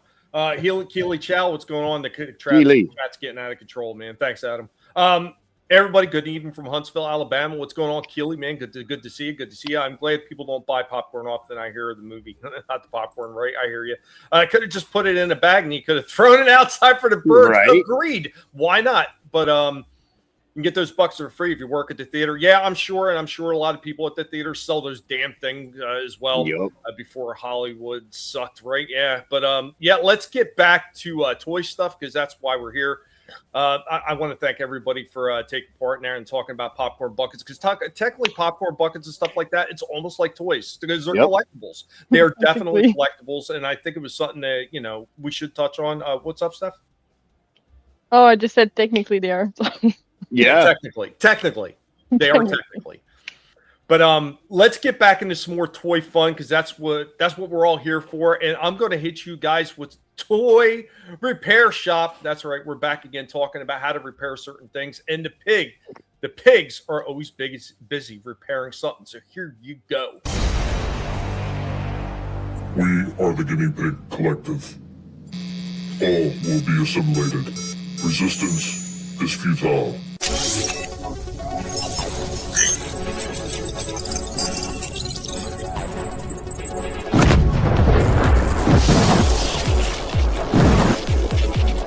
Here we go with the Autobot Spy punch and counter punch. And if you notice, there's a little crack in the bottom right there. I have a piece right here. So first steps first is I'm going to glue this back on. So what I like to use is like the Loctite gel glues. So their super glues are just their super gel glues. These seem to be some of the best glues that I've ever used. They tend to hold everything in place. They're a lot easier to control. They don't like drip all over the place like some of the other glues. Just be really careful about when you're applying it and don't overdo it. Try not to get it on your hands either, because it's a pain in the ass to get this shit off. But once you get it in place, yeah, see what I mean? This gel glue pretty much just holds it right where it should be. And then we can leave that to dry, and we'll come back and I'll show you how to get the stress marks added. There we go with punch, counter punch with his piece all glued back on. Now we're going to take the heat gun to this and see if we can take out a lot of the stress marks that are on the front end of them. So we got our heat gun right here. Boom. Let's see if we can take that stress mark out. I'm going to start off on a lower heat. Just try to work all that stress mark out. Well, 9 times out of 10, this will absolutely do the trick. It's definitely already taken some of it out. We'll do a little bit more and check it at the end. Unfortunately, after running this for a while, that is literally the best we could do for the stress marks on there. So I think not all of it's stress mark. I think some of it might have been the damage the guy caused, because it looks like he may have glued this thing before. So that might have been some kind of damage to the plastic itself. I mean, it took a little bit of it out, but not all of it. So I got another figure I'm going to show. That one I could definitely get stress marks out. Let's do that. And we will be trying on old Power Glide here. It's kind of hard to see if I can get a light in there a little bit better. But you could probably just make out on the inside there's a little stress mark on the inside of that small end of that wing right there. See it? Right over there. A little bit of stress mark. And there's a little bit of stressing right down here. Let's go ahead and heat that up and get it out. And there we go. After heating up a little bit, you see 0 stress marks left on this guy. That shit has all been taken care of. Easy fix. Yeah, that car had a baby. Those are stretch marks. What's going on, TJ Ronnie G, man? Good to see you. Good to see you. Yeah, so once again, if you want to get those stretch marks, stress marks, man, stress marks. If you want to get stress marks out of plastics, that's the easiest way to do it. Just use a heat gun. And remember, keep it on a low heat setting and keep it far enough away from the plastic, because if you get it too close, it will stretch it out. Yeah, on the old Power Glide. One of the problems with Power Glide is I've seen a lot of examples of they come in, they're all bent the hell up at the wings and everything, like a lot of stress marks on those damn things. And this is the easiest way to fix that. If you want to get everything set back into place, you heat it up, low heat, takes all the stress marks out. It softens up the plastic enough that you can move it back into the place it's supposed to be. Then it's going to harden and everything be just as good as the day it rolled out of the package. So doesn't work so well on human stress marks. No, I imagine it doesn't, Godzillionaire. After heating up, do you use the hair dryer? Hair? What hair? the pigs don't even like those damn things. Have any of you guys ever had to do anything like that with a heat gun, trying to take stress marks out of the plastic? Negatory. No. I've I didn't only even know. used. Go ahead. Oh, go ahead. Oh, go ahead. I was just saying, I didn't even know you could do that. I thought it just like made it soft, the plastic softer. Not. It's a really good trick, though. Yeah, the only time I've ever used the heat gun or a hair dryer is to like take figures apart or warm them up to put them back together, and never to actually remove any stress marks or anything. I've never had any like used toys to where I've had any like damage I had to repair. So yeah. Right. Yeah, I cheated. The only time I ever, I'm with Shifty there. I haven't had with stress marks. But yeah, I would use the oil heater that you plug in, the electric one, to keep the room warm. And I'd put the tords in there to, heat up to pop the heads off. Giggity. But yeah, that's about it. I haven't, but it's always interesting to see the cool stuff you come up with, Tommy. to try to fix stuff and whatnot. Because the only thing I fixed was that lightsaber that on eBay said didn't work, and a couple screws later and a washer. And as you saw, it's very purple and works fine. Doesn't have sound, but other than that, for $20 for a master replica saber that lights up, hey, all I got to do is replace the battery element, and it'll be like brand new. But that's pretty cool to see, Tommy. Yeah, you're talking about a lot of the tricks. I mean, a lot of stuff like using the hydrogen peroxide to kind of yellow, take the yellowing out of stuff. And then I found out using that hair product, the developer, the cream developer or gel cream developer, if you're lucky enough to get it, to be able, that works even better than hydrogen peroxide because that doesn't damage stickers and shit. And it re-whitens all the damn plastic. Doing this stuff with the heat gun is something I've known for quite a while, but yeah, Steph. What helps with the yellowing, you said? There's two ways you can go about it. So I actually did a couple videos about it on my channel. One of the older ways to do it is you would put your figure into a sealed container, like a plastic clear container, and put it on a riser. And then the bottom underneath, you would pour a bunch of peroxide, hydrogen peroxide, the 3% hydrogen peroxide, and then you would put it out in the sun when you got a high UV day, or use like a high UV bulb. And what'll happen is that it takes all the fumes from hydrogen peroxide and actually removes the bromine in the plastics, because that's what usually does is bromine, especially older plastics. The bromine is actually what turns plastics like that yellowish brown color. So the hydrogen peroxide actually removes all that. So the other better way that I found to use is something called cream developer. It's usually sold at hair salons and stuff like that. You put a little bit of that, and if you get the gel version, it's not as watery. That's the best type to use. You put it on your figure or whatever, and same thing, you could put it out in the sun if you got a nice high UV day, or if you want to just get a high UV bulb to do inside the house, put it in a plastic container, and then put that bulb on it, or put it out in the sun, and it will de-yellow it. So I had a few of the Transformers, like the throttle bots. One guy, damn it, what the hell's his name? Why am I blanking on his name? Anyway, he's a white throttle bot, and he was yellowed out like a son of a bitch. And after I did this a few times, he was just about as white as he could possibly be. It works really well. You just got to be careful if you're doing the peroxide in the container, the wet peroxide, it will tend to mess up stickers. So that's why I suggest if anybody wants to do anything that's still got stickers or extra paint on the figure, go for the cream developer. It's a lot more controlled. Okay, yeah, I'll try it because my Batmobile that I cleaned up, the seat inside is a transparent white plastic, and I've had it since I was a kid. My parents smoked, so it's freaking yellow, and like the window as well.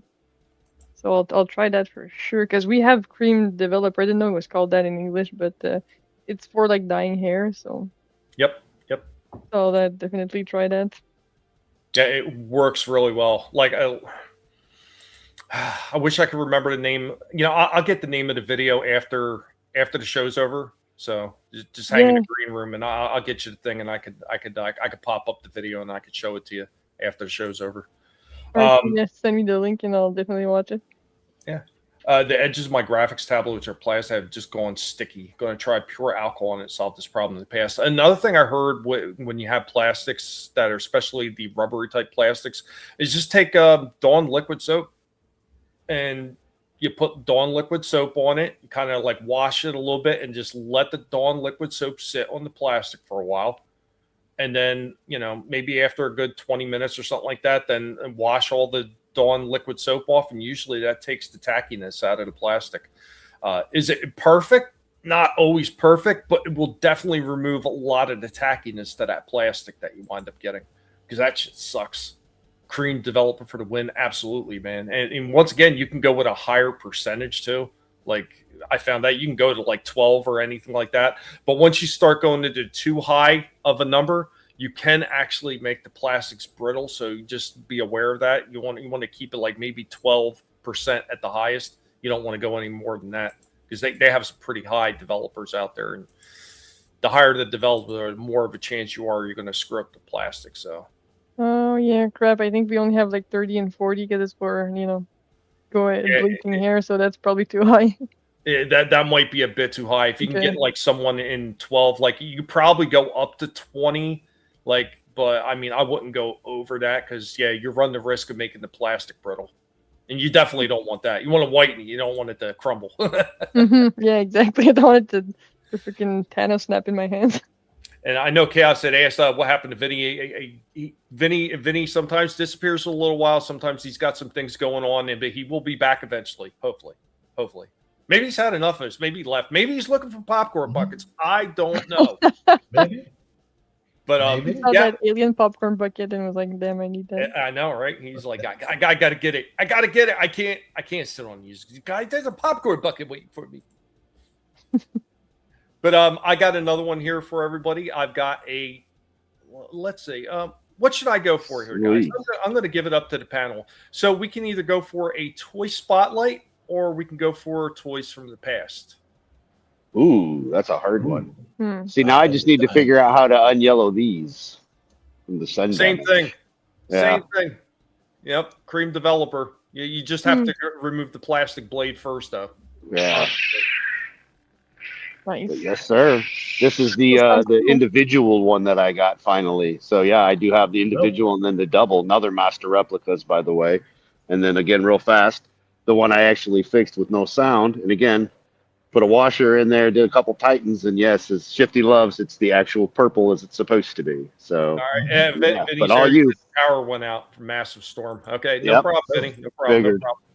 But did anybody have any thoughts? I say toys from the past. All right, that's one for toys from the past. Let's go retro. Going retro? Well, technically, Toy Spotlight is retro too. So. All right, well then I'll do Spotlight. Okay, Adam. Let's see. They're both good, so I pick C, both. Son of a bitch. I know. Did you think I would? Yeah. Okay, guys in the chat. Anybody? Goodbye, guys. Finish the Spider Lego set, but wrestling is on. Got to go. All right, have a good one. Take care. Oh God. See, now you got it. I guess I'll go for the Toy Spotlight first. So we're going to go ahead and hit Toy Spotlight. And funny enough, this is a character I've already touched on. So here we go. This is not a very long one.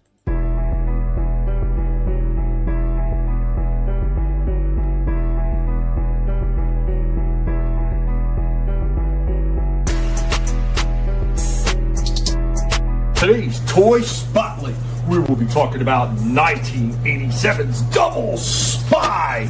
We will be talking about the Autobot Punch and Counter Punch. Punch and Counter Punch is a double agent.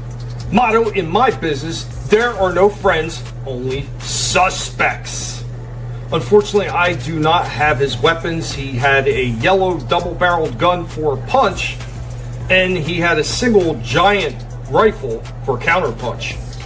Punch, the Autobot, transforms into Counter Punch, the Decepticon, to infiltrate enemy installations.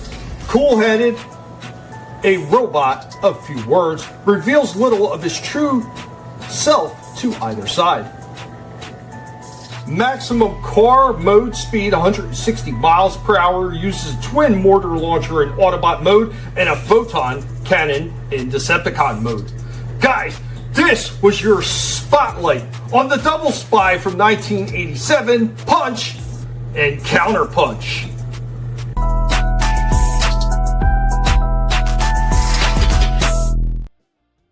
There we go with Punch, Counter Punch, and of course with the original bio that was written by Bob Budiansky. Oh. And I guess what we will do now is I'll go ahead and I'll play that Toys from the Past. Well, I got a question. Yeah, sure. Is he an Autobot or a Decepticon or both? He's an Autobot. Okay. Oh yeah, he's definitely an Autobot. Now, see, there was a few of those guys that were kind of like dual purpose, and one of those was Double Dealer. So Double Dealer kind of like he had the Autobot robot mode, and then he had the Decepticon Falcon mode, and then he was an ICBM intercontinental ballistic missile launcher in, for either Decepticon or Autobot. And everybody was kind of questioning, is he Autobot or is he Decepticon? And he's actually a Decepticon, because if you look at the toy packaging, he's actually listed as a Decepticon on the toy packaging. Oh, so they would have to have the toy packaging to know.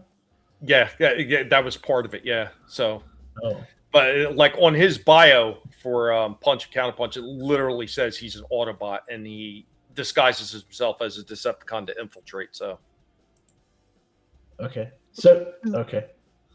Was that the 87 one? Yeah. 1987? Yep. Weird.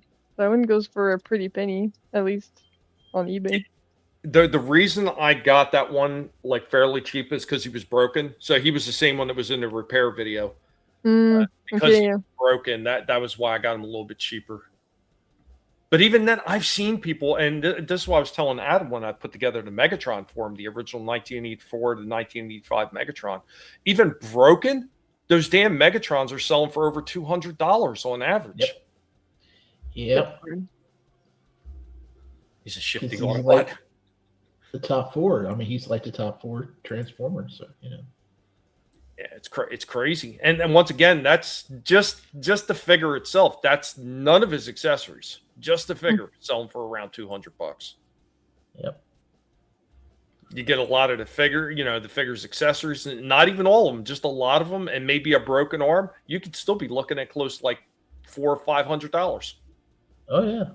And God forbid if you have one that's complete, then you're seeing like the ridiculous prices. You're seeing like over $1,000, especially if you have a box, whether it's in good shape or not. It gets insane. But the one you gave me that you built is in the center of my collection with all my Tords and the Vinnie art and everything. Like, it is spot in the, even though the mannequin's been moved and out of the office now, that Megatron is still center corner of the collection, which is awesome. I always work it in. And then of course Soundwave is in the car sitting up, above the stereo, because then when I go to the car shows and play, it looks like he's actually, I have extra wires I put behind him that makes it look like he's powering everything, because I'm a 50-year-old juvenile. What do you want from me? I refuse to grow up. I'm a Toys R Us kid. Hey, there's nothing wrong with that. Time Profit, good news. The isopropanol spray is slowly removing the stickiness in some parts. Nice. That's awesome. And what's going on? Hey, Chris, man. What up, buddy? Hey, sorry I'm late. Hey. What did I miss? You're not late. You arrived exactly when you wanted to. Man, yeah. But we needed more data centers built for me to appear. Right. This way you get all the information ahead of time, so I can take care of all the humans' info and data. Well done, Gap. Chris is in the house. That's right. And now we are going to get into the second one. We're going to get into the toys from the past. Guys, can't wait to hear your thoughts on this. And because after this, we got something interesting coming up. We got another Pygmation. That's right. We don't have just one Pygmation for this show. We got two. But here we go with toys from the past first. How you can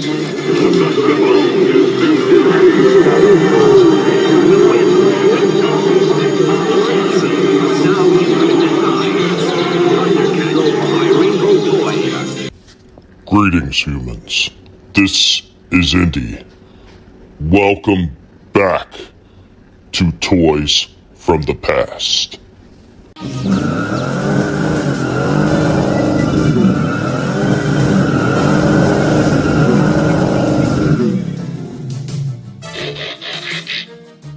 Greetings, everyone. It is I, Dark Helmet of the Guinea Pig Collective, the Sci-Fi and Transformers Pig.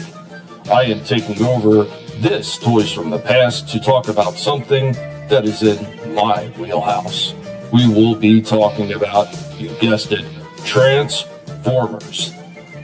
Now, much like every other company throughout the 70s, 80s, and 90s, even into the early 2000s when it began to be phased out, Transformers had offered mailaways.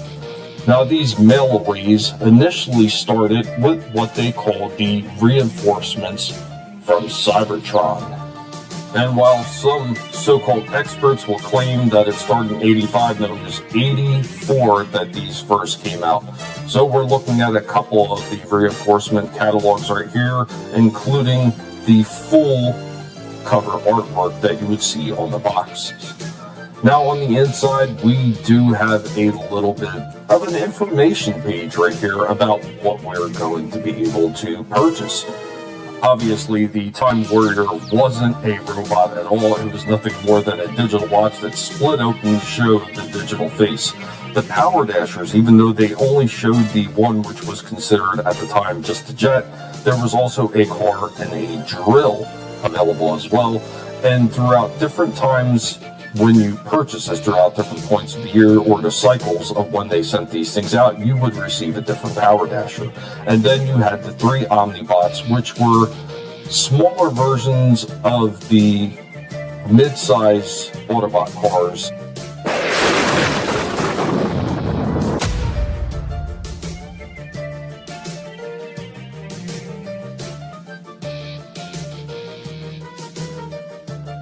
And yes, those were modern equivalents of the Power Dashers that we just showed right off, and we will get into that at another point.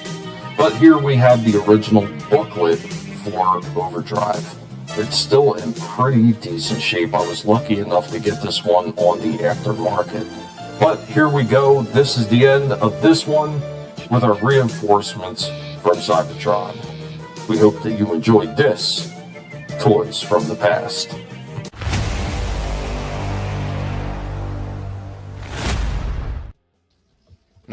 Good old helmet. You are missed, sir. And what is going on to Tina Bojan? Good to see you. Hey. You're doing well. Godzilla in there? Yes, absolutely. Power Dashers and Omnibots were before Reflector in the Transformers. Now, if you're talking about when they were released by Takara as part of the Microchange line, they came out before the Power Dashers and Omnibots, because both the Power Dashers and the Omnibots were part of Takara's Diaclone toys before they became Transformers. Same thing with Reflector. He was part of Microchange, and he was out way before those. But yeah, the Reflector wasn't released until the end of 85. And once again, that's another one. People will say, oh, he was released in 86. All you have to do is look on the paperwork, dummy. It literally tells you when it's been released. Because they literally have the dates on there when you could buy it, and all these so-called experts like how I read it on Reddit. Well, let me tell you something. Reddit don't know what the fuck they're talking about. Stop getting your information from there. It's almost as bad as saying I go to Wikipedia to get all my information. That makes me smart. No, it makes you a moron. Just saying. But there you go with that. It is cool. It just saved 700 graphics out for Ben. Yeah, nice. I'm glad that works, man. Very nice. He was saying, damn it, isopropanol. Isopropanol spray. Remove the stickiness.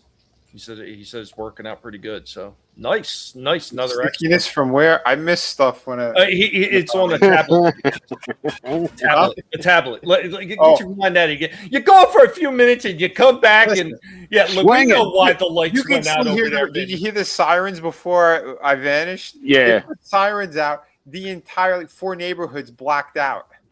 No power for you. Yeah. This storm just hit out of nowhere, and it's still pouring out there. That's what I had happen Friday when you guys were doing the World of Warcraft stuff. It sucked. Yep. That's very racist of you, Vinnie. That's very racist. that it's raining out? No, you said it was blacked out. Never mind. I don't know nothing about nothing here. It's holy shit. But there we go with Toys of the Past. I got a couple more things to show off real quick, and then Vinny, if you got anything else, by all means, it's time for you to lay into this. But I've got another Pygmation for everybody because one wasn't enough. So here we go with our second Pygmation. I'm sure that Vinny's going to say I have to play it again, but here we go, and this leads into the next segment, which will be the toy break. We are the Guinea Pig Collective. all will be assimilated. Resistance is futile. Oh, Ben, I'm scared.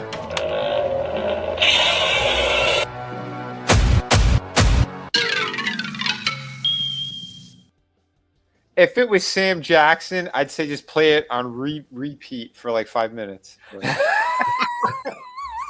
Poor Luke. But, yeah. Is that a good with a single showing? Yeah, that's fine. Okay. All right. So then we're going to get into the toy break, which is one of Shifty's favorite segments. And when we don't have one, he tends to get a little bit upset. But Shifty, this is for you, buddy. If you haven't figured out what this one is, I will tell you. The name of this one is called Collectable Past Toy Break. Puke Skin Wanker.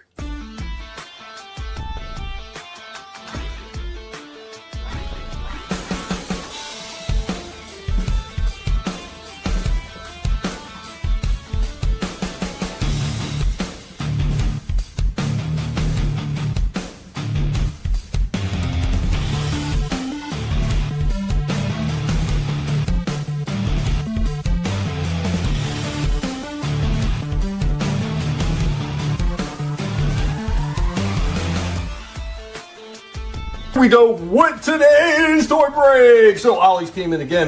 Would have never brought this thing. We got Puke Skin Tugger. Yeah, that old Puke right here, Mr. Gay ass Mark Hamill. We don't like you, you sons of a bitch. But you know, $3.99 from Ollie's, discounted even further. We didn't pay practically anything for this. I think it was like maybe $2 or something like that for something that was originally almost $20. So yeah. This guy is going the way of the dodo. No point in looking at the figure itself because it's got 5 points of articulation. You don't know what an old Kenner Star Wars figure did by now? Shame on you. All right, here we go with hopefully the other destruction of Luke.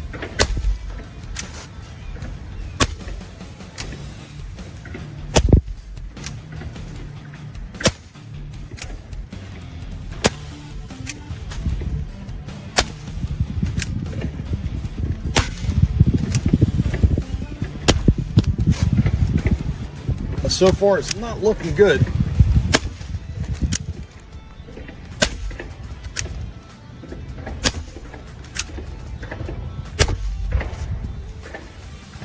It figures my camera stopped as the one shot blew him to smithereens. Like, yeah, there are pieces everywhere. Another successful toy break. Unfortunately, my camera stopped working and the fatal shot was delivered right to the midsection. And yeah, there was a few dents in there, but one of them just took and blew the whole thing apart. The back went flying and all the limbs just went everywhere. So there we go. The end of Puke Skin Wanker.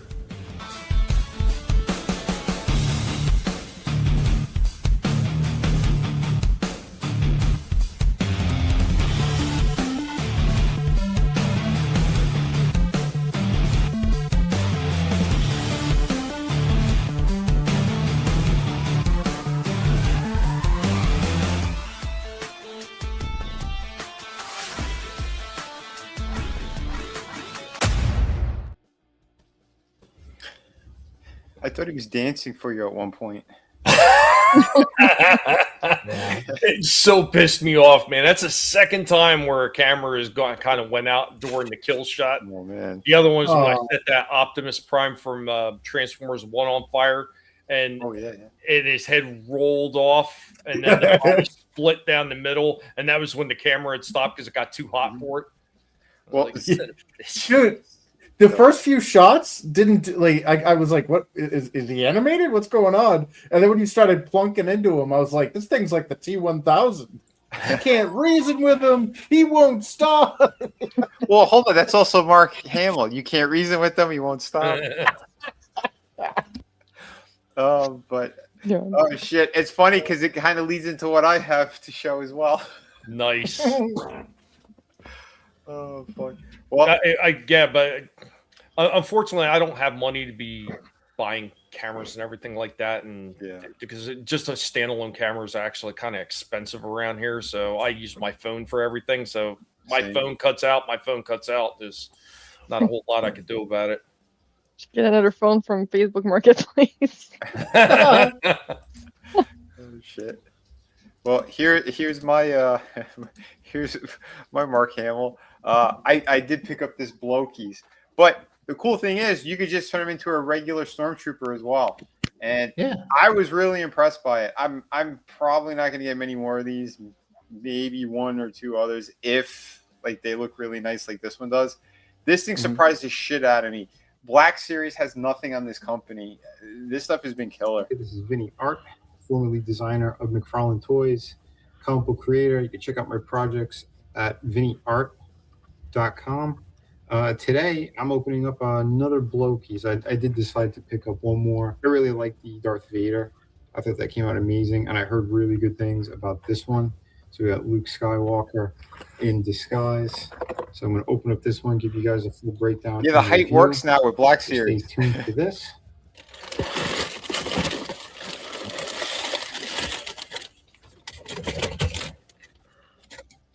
This guy's probably one of the coolest builds, and just it's jaw-dropping what they did here. Black Series who? This thing is absolutely killer. Love what they did here. Just like the Vader piece, we have alternate foot piece. So if you want both flat feet, you could do that. Otherwise, you're going to get this peg on the bottom. So we have options on there. We have two blasters. Actually, technically three, because we have one we could put in here as well. You have so many options. We have alternate hands. We have a pointing hand. We have two closed fists. We have Jedi hands. We have an alternate belt. If you want to have more of your classic Stormtrooper, you could do that. This thing does have incredible articulation. We got a mouse droid that you get to build as well with little wheels.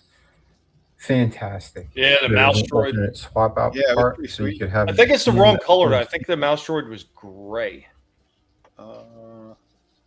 Which I'm kind of surprised they just didn't do it in the right plastic. Yeah, I mean, I don't know. It's matte finish or whatever's on it, so it's not even shiny or nothing. But the main point was him. I like that they added the mouse droid, and I know the Han. He comes with he's got a longer scope. He's got a big gun. Likeness, although I know cartoony for the blocky style, I think that's a pretty damn good young Mark Hamill for what they have here. I thought it was just if they made the eyes blockies. I don't know what the fuck they're called, but not too bad though what they did. Like I said, I know they did it in their cartoon style, but if the eyes were a little bit smaller, I think that likeness wasn't too bad. A little bit smaller, that would have really done it, because this is pretty damn killer. And again, range of motion is incredible on this. You can bury the chin, you can look all the way up. Yeah, they did a great job. Again, so much extra range here. I mean, the knees look really funny on those things. They almost look like pegs. Yeah, that's the only thing that's off on it, to be quite honest, because like the way you bend it, well, I'll show it. But when they're straight, you can't tell when he's just standing on these guys. I think these Blokey's are incredible. Might be a little unsightly are the knees when you bend them. I think that's about it. Otherwise, this is so awesome and so much fun. Plus, because it's such a light figure, you don't even need like one of those other plug-in bases that grab around the waist. I love what these guys did. I never knew anything about this company before. 10 out of 10. Well, it makes sense that a Luke figure from Blokey's is a little light, because he's a little light in the loafers, I heard. Upstairs too. But yeah, I do like you could swap out parts, so I did a couple of swaps. Compatible parts. You could definitely take the Vader build and use it. I mean, that's awesome. And likewise with the Vader. And boy, does that look good too. So if you want your evil Luke, you could definitely pull that off. Hey everybody, this is Vinnie. And it makes sense too, because that's originally what he was thinking about doing. Yeah, I mean, Charlotte approves, Vinnie. Yeah. Oh, nice. For $15, I mean, Yeah, that's half the price of a Black Series, and you get so much more out of it, if you ask me. The thing is, yeah, you got to build it, but building it's kind of fun anyway, too. You know? Yeah, they look really good. And like, talking about Star Wars, I really wanted to get these ones, but then I was like, you know what? I have enough 6 inchers. I need some smaller ones.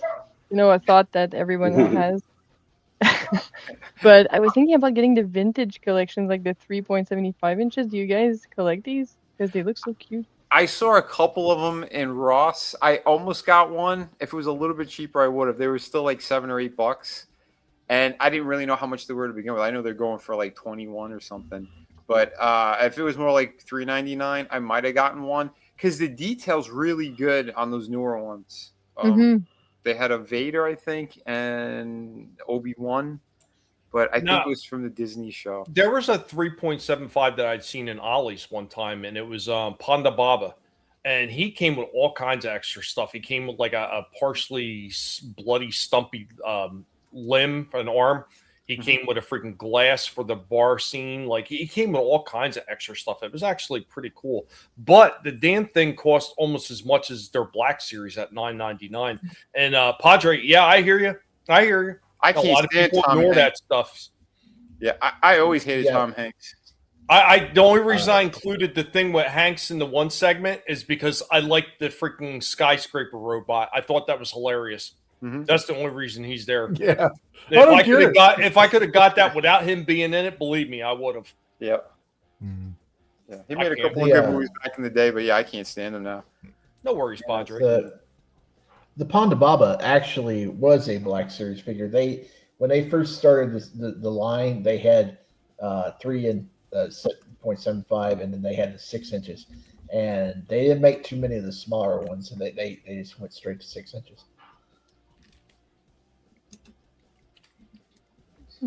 Weren't they worried Yeah, about they look stretching? really cool. They come with like, there's what do you call it? Play sets that come with them. And there's like smaller ones. They make little accessory packs and stuff, and little sometimes vehicles and stuff. Yeah, I like the look of them, and I kind of question getting into the Black Series because they offer all the extra stuff with the smaller vintage line, and a lot of characters that they haven't put in the Black Series they offer in the vintage line, but I don't know if I want to get thinking. I don't know if Question real quick. So you're saying the vintage line. So is that the one that's fully articulated? And if that's one is fully, what do they call the one like I did earlier? Is that just I retro? think those were retro. Yeah, those are retro. Retro. Okay. I don't know if I want to go that small because of the rubbery plastic Hasbro usually uses, and they have those really thin. Like if I get an Ahsoka, she's going to have really tiny arms, and if the plastic's rubbery, I'm afraid it's not going to hold up. But I haven't really. Well, watched. what was the guy? What was the guy with the cloak? Remember, I shot him up. He was the 3 3/4 one. He actually held up really well until I finally got a few good shots on him. Oh, Jana Jawad from Skeleton Crew, the worst named character of all time. Yeah, he had the big wherever trench coat and everything like that. Yeah, that held up really well considering how many times I shot his guys. So So he wasn't rubbery. He wasn't. He was a plastic at all? little rubbery on there. Again, there were a few spots, but it really wasn't that bad. Like I'm saying, if I was taking shots at it with the damn BB gun, and it was holding up, I had to put a lot of shots into it before I finally killed it. So he actually held up pretty well, considering it's only a very thin plastic, 3 3/4 inch figure. Wasn't like they're like big thick limbs like the 8 or 10 inch ones. Yeah. I still have a list of characters I would like to get in the Black Series for the original trilogy and build out some of my army rank a little bit. Then maybe pick up some of the prequel stuff here and there. But yeah, I may get into that vintage line at some point. I'll have to watch some videos because, like I said, they offer so much more in the ways of like you said, the accessories and play sets and stuff that they just can't offer with the Black Series because they're so big. Yeah, that's what I like about them. Like you could just put them in your shelves and they look really cool. The play sets. So yeah.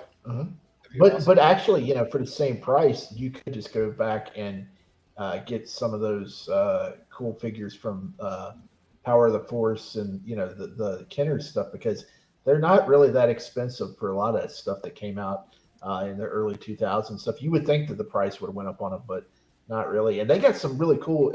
You probably could get some of the accessories from that line and work it in with the vintage line, because they had like back to tanks and stuff, and like all these like little like rideable mounts and stuff that would probably work well with the vintage line. So you can mix and match them. It's all the same at size. one time, Shifty, a lot of those figures, they were gaining in value, and it was after.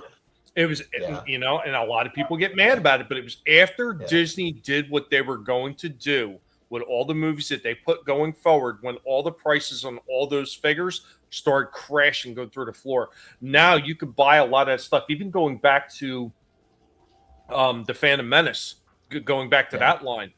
You can get a lot of those ones under what they cost for when they came out on the shelves. That's how sad it's become. Wow. Yeah, I was actually pricing a Watto figure because they didn't come out with Watto in the Black Series till just like a few months ago. So I was actually pricing an old school Watto figure to add to my collection, because I didn't think they would ever make it, because some people say he's a little racist kind of. So I'm surprised they finally made him. So I'm gonna have to pick that one up. But yeah, a lot of that old stuff is cool, and it'll fit right into the vintage line. Nice. Anybody says he's racist is retarded. Well, do you guys want to just wanted some money? I got a discount figure. You guys want to see the discount figure? Discount? Yeah. Oh, I love discounts. Discounts are always fun. This was a Target. language. Target. This was under $10. In fact, it was under $9. It was under $8. I found the cool Kurt Hennig. Oh, whoa. And I want to show you, I Mr. got Perfect. the Hennig figure under $7. How cool is that? Does it come with a little plastic when I was a kid? I mean, it's not come with what? A little plastic wad of gum he can spit out and smack? No, that he doesn't come with. probably the line that I get. I'd say for under $10. Because of the towel. Yeah, why the hell not? Looks awesome. So I think I'll just crack this one open. I haven't opened any of these before, so I'll probably go open this one up. I Give don't you guys a quick little breakdown. remember but him I in think that- that's pretty that good. outfit. This was from AWA, and that's what that belt Yeah. is from. He was the Oh. heavyweight champ. AWA. Over there. Yep. Yeah. And I love what they did with that belt, too. That looks killer. Yeah, that is So here cool. he is out of the package, and I do think he looks really good. The likeness is definitely there. Although I think the neck part, they kind of goofed. It looks like it was sculpted as one piece on something else, and then they just like cut it. So yeah, the connection point was kind of odd, but overall not too bad what they have here. This is before he became Mr. Perfect, but they did throw the singlet in if you want to turn him into that look that Oh, he had nice. when he got to WWE, or at the time WWF. He comes with alternate hands. We have the open ones. We have two where he can like grip onto something like his towel, and we also have his closed fist there. Two of those. Does he have like So not plain too white bad. I boots? think Does he have what? Are the boots just plain white? They don't have Mr. P on there? No, yeah, they're just white. Yeah, because it's the AWA version, Shifty. Yeah. It But they is have. He comes with the singlet though, so I was just wondering. Yeah. No, I'm glad they tossed it in there so you get both looks. Yeah. Yeah. And again, I'm sorry. Him versus Bret Hart, still one of my favorite matches. Yep. Two SummerSlam technical 91. wrestlers. Oh, the yeah. head, like I said, you could pop it off easy too. So if you want to swap or customize, you could definitely. Yeah, he's got do like that. a fat head and a That's skinny no neck. problem. Decent range. Feels a little bit loose, but not too bad. I don't know why these things don't have butterfly joints. Waist, he has the hinge. He's got swivel. I should probably take the belt off, which looks pretty nice as well. I think he did a good job with that. So overall, Charlotte. not too bad. I think maybe he should have had a thicker body. Legs are okay, but yeah, I think his midsection should have been bigger. Yeah, that's the problem with the Mattel Yeah, figures. I I mean- mean, they're all super skinny looking. Yeah. Oh, I thought you were saying that about the comment RR left that Shifty just wants a Goldberg. All the articulation's kind of standard for any other figure. Legs feel pretty solid. Obviously, we have a little bit of limitation because of the knee pads, which you could remove. He has swivel, or by the calf there, the boot cut. He's got nice rockers. And there he is with the singlet on. Overall, not too bad. I think for, $7.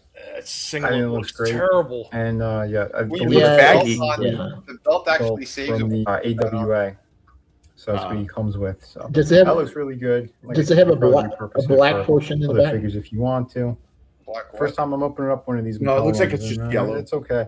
I prefer if it had the other type of articulation in the torso. Again, do ball joint, and then you're pretty damn good right there. Remember to hit like and subscribe. Thank you again for watching. Yeah, with Vinnie, the belt does on, the singlet looks good. Once you take it off, it's the weird bagginess, and it doesn't look right. But Yeah. with it on, I think it's pretty solid. Does the singlet have a different color on the back? No, it's all the same color. Oh, okay. Well, that's really weird. Dude, you're wanting a WWF Mr. Perfect. This is not that. They did give the singlet, but understand this is for the AWA. He didn't wear the singlet until he went to WWF. But if they gave him like a one color singlet, that's weird because it always had the two colors. I know.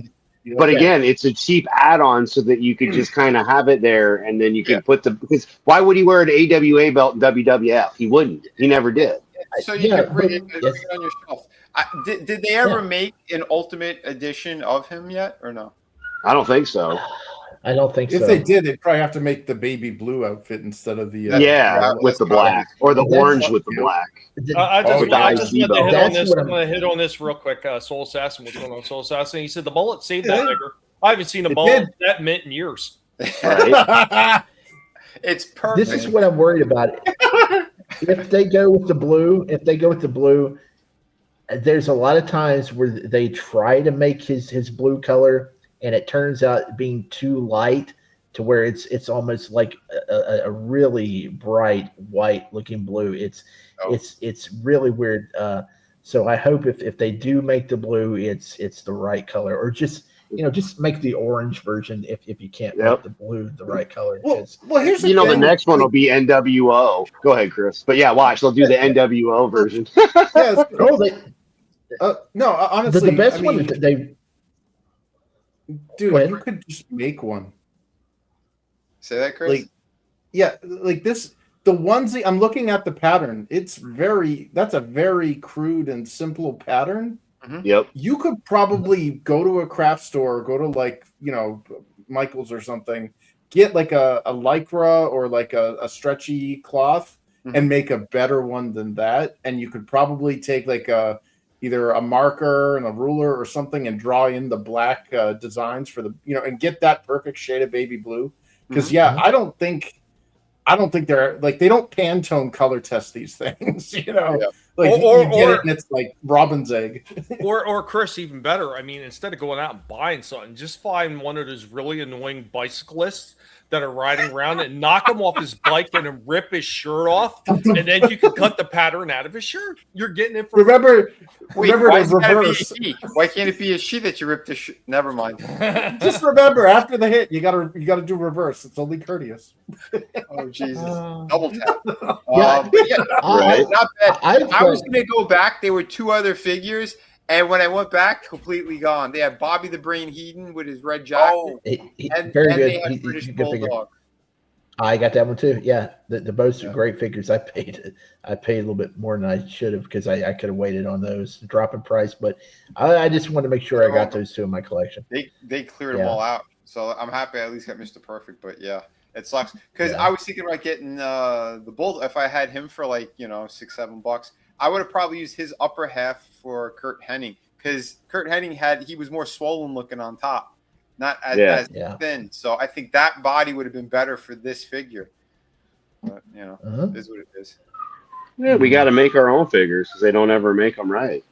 right? Yeah. It's crazy. Hey, I'm going to go run to my toy closet. I'm going to pull out my Mr. Perfect, see if I can find him, because I got a cheap one, and he looks pretty neat. I'll have to see if I can find him just a second. I'll be right back. Yeah, no problem. Cool. Yeah. See, there you go, Tommy. Right there. Megatron's right there, man. He's not going anywhere. He's always in the center of the collection that's changed. Head Wolverine is great. Hey, man, everything's coming together nicely. We've got Batman's hanging around with Superman and flying through the air with the greatest of ease because I got bored and I thought, hey, let's take stuff out of the box and actually display it up pretty nice and have some fun with it. But we have the most fun has been the Jokerized version here going on.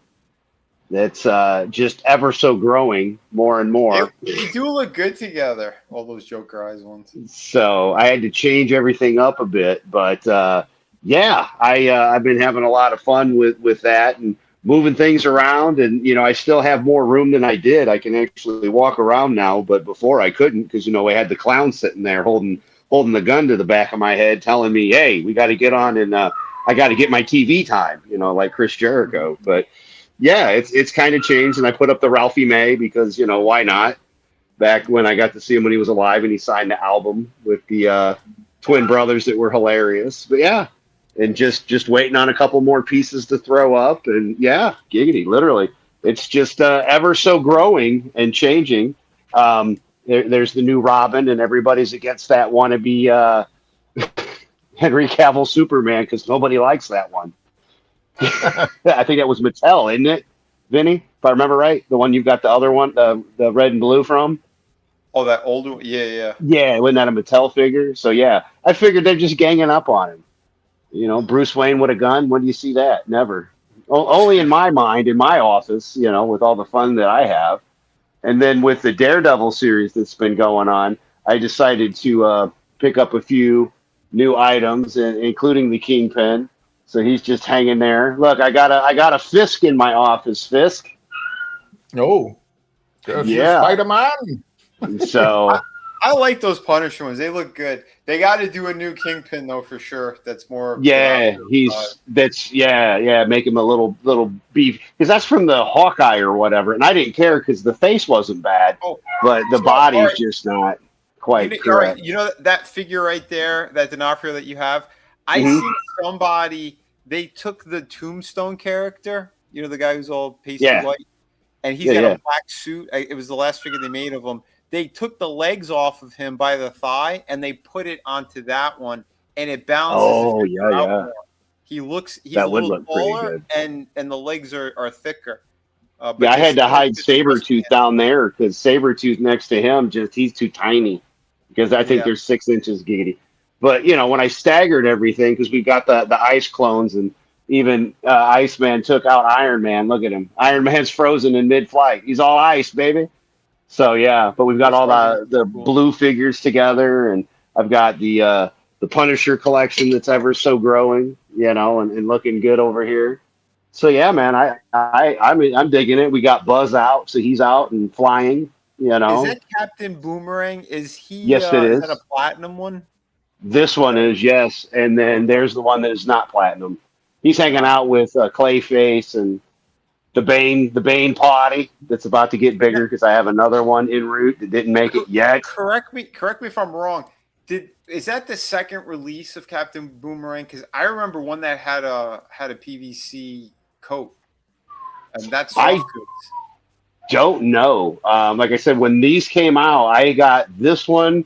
For $10, and I actually bought that one on Amazon, and they sent me that one, and I'm like, I'm not saying anything, and I got it for like 15 or 20, and Amazon sent me the silver label one, so I was like, thank you. It's got a decent coat, but I kind of put him there because he's by where it's nice and cold with Iceman and everything, and freeze. But yeah, and Tommy, there's the Penguin you got me. He's hanging over there. A little more. I want to see that if you could. It's the little Migo. Oh, that's pretty good. Heck yeah. Nice. So yeah, Tommy got that one for me, which it's awesome because my other Migos, I don't have all of them because there's a huge Migo collection that I do have, but we've got the Batman ones over here, and then Joker and Harley Quinn, and of course we've got Nicholson's Joker and Keaton's Batman. So and then we've got him in the pop figure that my daughter got me, and then we've got the bear, and he's hanging out with the Jay and Silent Bob bag. Lulu came in here and stole the bear and tore the bag, but when my daughter told me she was pregnant with Violet, we were at Secret Stash, the new one. So that was fun. And then I've got, my Riddlers and stuff kind of hiding over here in the Penguin. Of course, that's where Megatron has to be, right? You have to have him by the Penguin and the Batman Penguin because that was awesome. That's your. So, yeah. But, yeah, like I said, I redid all of this so I could get some of the other figures to show off as well, besides the ones that are all on display. And, yeah, I've been having a lot of fun with it. There is, of course. Oh, yeah, there he is. Killing Yep, Joke. supposedly. Yep, yeah, the Killing Joke. I didn't get the Wonder Woman that you were talking about, but I did get this one. Mm-hmm. And Christopher Reeves and the original Flash that I like from the 90s. So, yeah, man, like I said, and then we've got the Bane, and you already said it's the same with the crappy body, so I'm not opening these ones. I figured I'd keep them together. And there he is in the pink, and I just had fun with the figures that I created myself as I got howling going on. I apologize.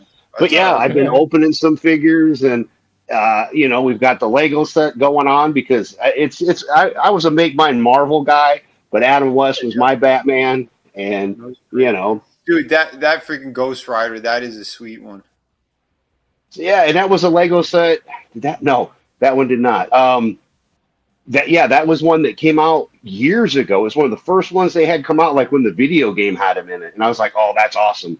And then I got my Hulk, of course. It's over here with all the Avengers. And I don't know. It's kind of cool to set up all the Legos and everything and have them hanging out. And, of course, my favorite one, of course, because that was based off your business card when I created this set and put everything together, to kind of resemble yours. Because there he is working in his shop. Doesn't get any closer to your business card, my friend, or your beautiful artwork that you had done. Which you can get still in, I can't remember which book it was in your art books, but it is in the second or the third one. I don't remember. But yes, that one is in there. It's in the collected. Yeah, you can get in the collected. Yes.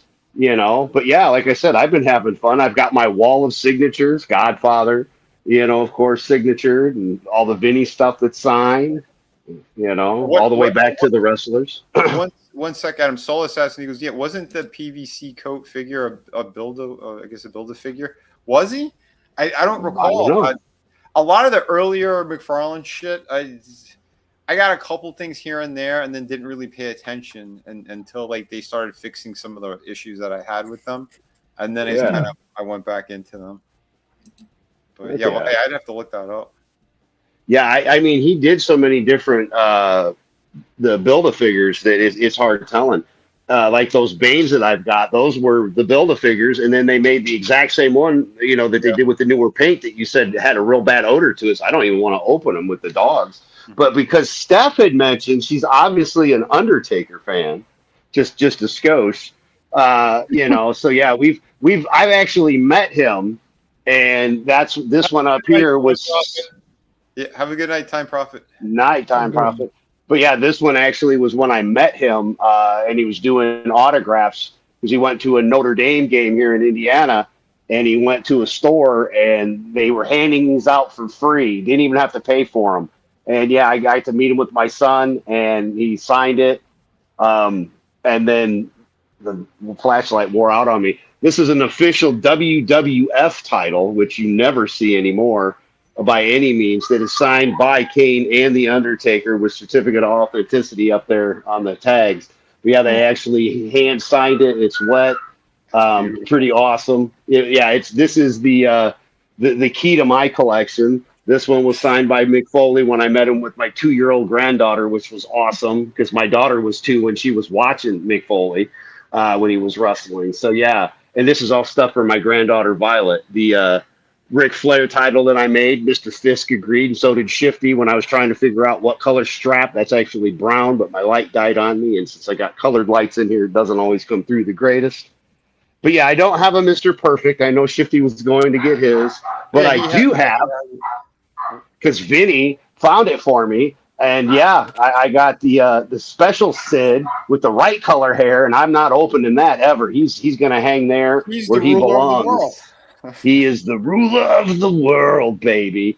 But yeah, I've got all my titles that we grew up watching. Of course, the most important one to me was the Andre the Giant, which there it is. That being a kid and seeing the size of this thing, now that's a belt. Let me tell you.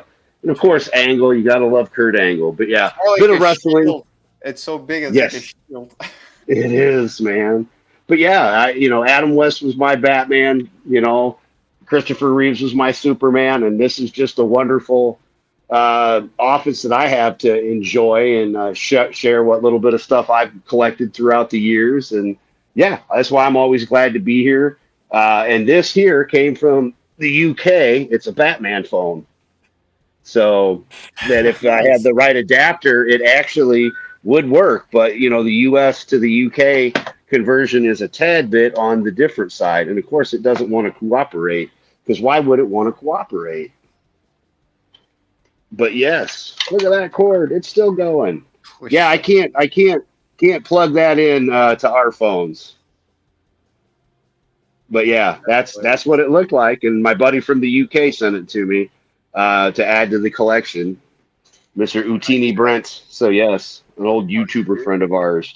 But yeah, man, again, I'm 89. That was another great Batman. And of course, I got mine, Vinny, when you got yours, and we were having a bunch of fun trying to get some of these figures at the same time. And again, bonding over our collections, the things we love. So again, it's always nice to be able to show stuff off, especially when the dogs aren't barking.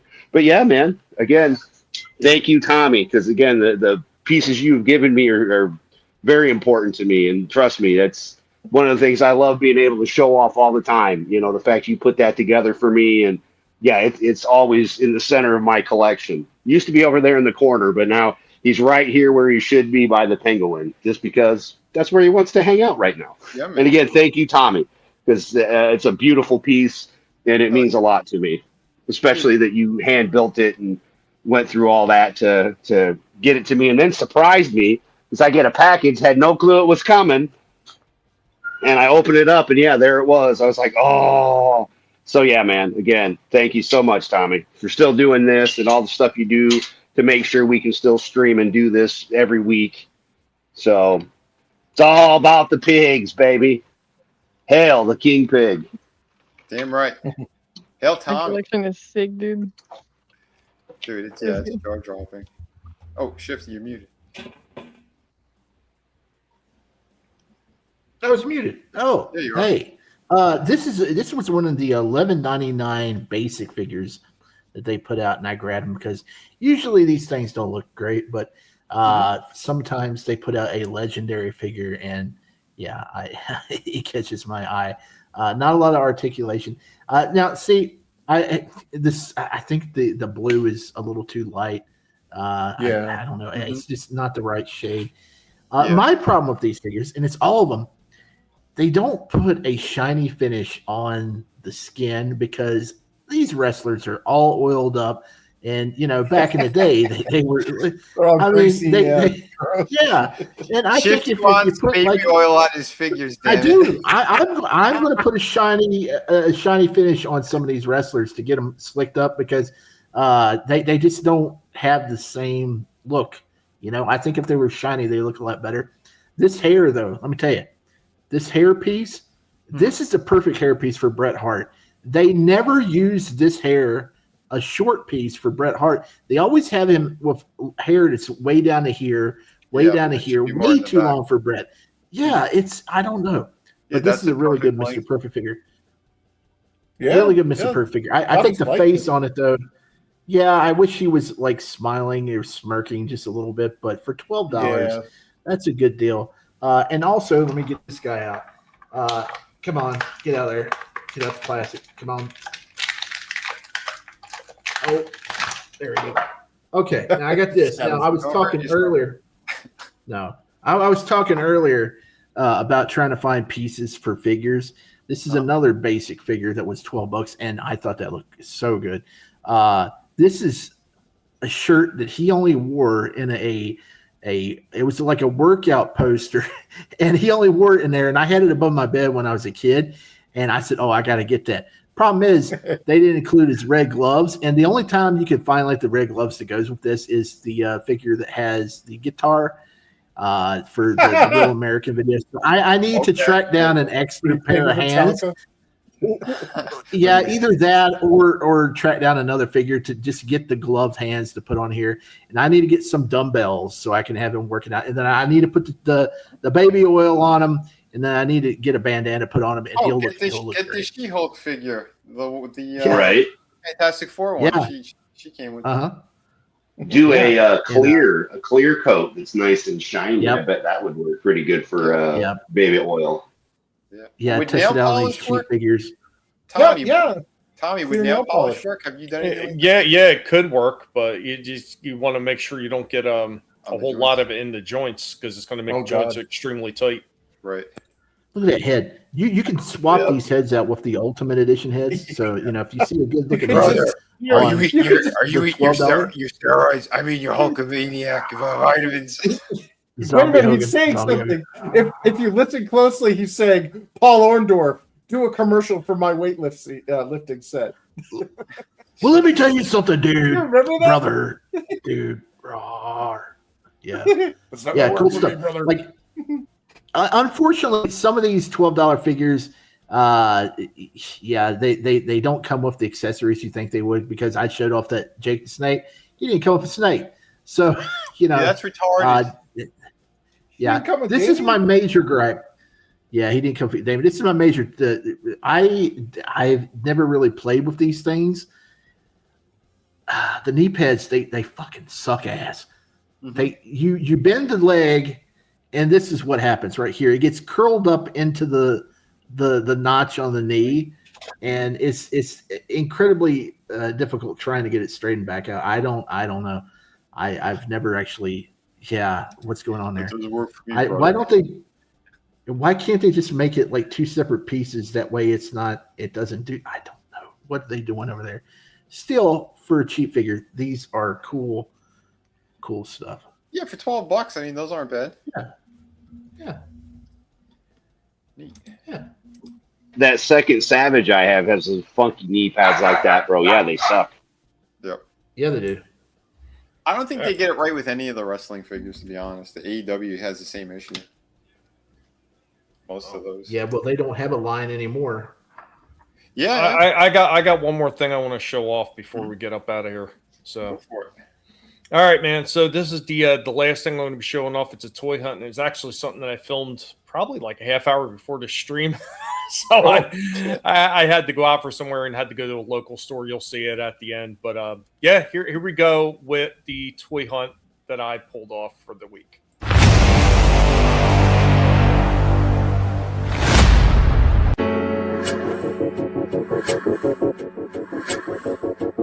Once again, they'll have a lot of Masters Universe stuff. They got a few of these sketchbook things with Manny faces, a few of these movie things left. And it looks like all the other ones that they did have pretty much sold out. I mean, I think these things are ugly as sin, but you know what? Like I said it before, the Battle Cat looks pretty freaking cool though. G.I. Joe, standard. Very little one here. Big Glob, Mole Rat, and Blowtorch. A couple Stalkers, and then of course you got the reaction versions of G.I. Joe. And of course down here in the Transformers aisles, it's the same old, same old. They got the reissue of Snarl. They got the game versions of Prime and Megatron, the Scourge that just won't seem to go away.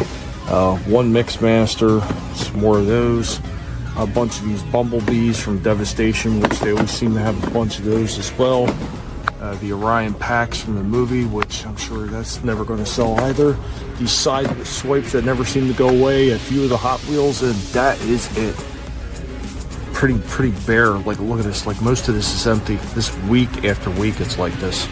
Now, I don't really know what this is. Monkey Bomb phone and controller holder. That's pretty weird. I don't even think that's really supposed to be over here, but they have that sitting there as well. I think I've shown this one before.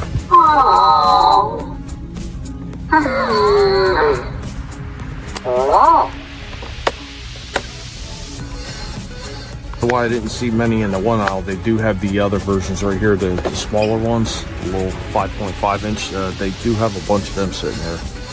One thing Family Dollar always does seem to have a lot of is they always have a lot of Hot Wheels, usually Matchbox cars, but right now it just looks like mostly it's all Hot Wheels. A lot of these cars I've either already seen or already have versions of, so I think I even have this Batmobile somewhere. As far as the rest of what they have over here, this is pretty much it. They don't have the toys they used to have in here. They used to have a lot more stuff, but c'est la vie.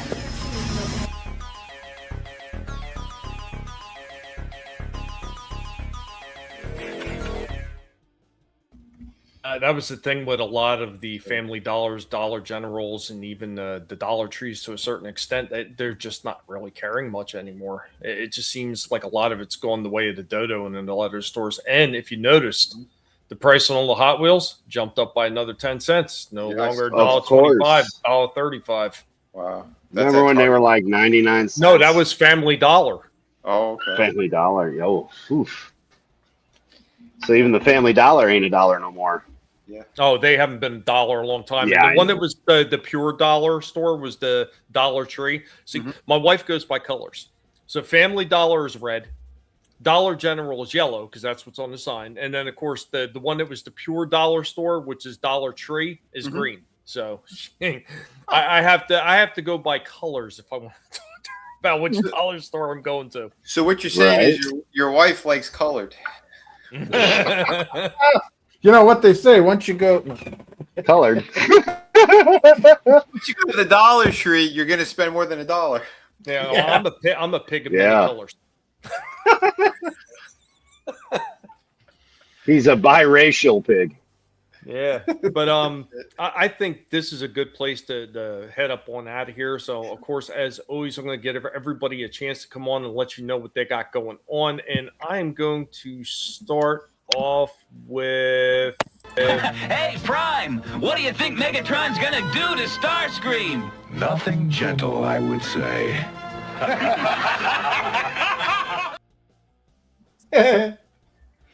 Thanks for having me on, man.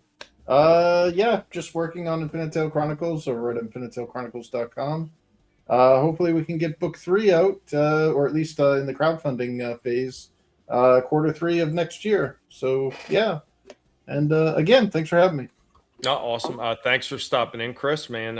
I'm really hoping that I can freaking get behind the book this time around, man. Things just been so horrible. Oh, no worries, man. I'm getting close. Though.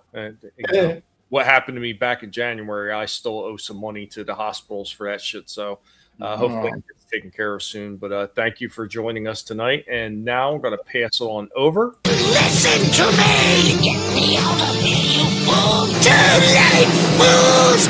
Say nothing about it. I saw the entire catastrophe. Shifty? I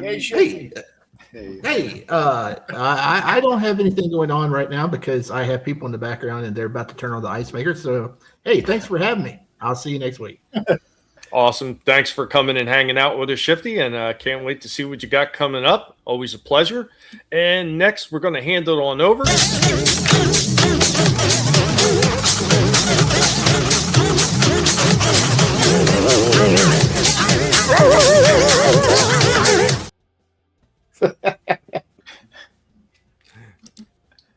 We have loud wiener dogs, but look, here's one. Here's Lulu. She's here hanging out. She's having fun. She's been watching the whole time going, oh, look at those toys. I want to get those toys.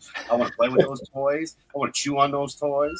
And yeah, that's it. You'll catch me here every Thursday with the gang, having fun, showing off our wonderful collections. I'm still waiting on stuff to hit from USPS and UPS and FedEx. And yeah, I know it sucks. Of course, you'll catch me on with Vinnie when he's doing cool stuff. And you need to back Chris's projects, Vinnie's projects. If you want entertainment, we've got it, and it's ready to ship. So what are you waiting on?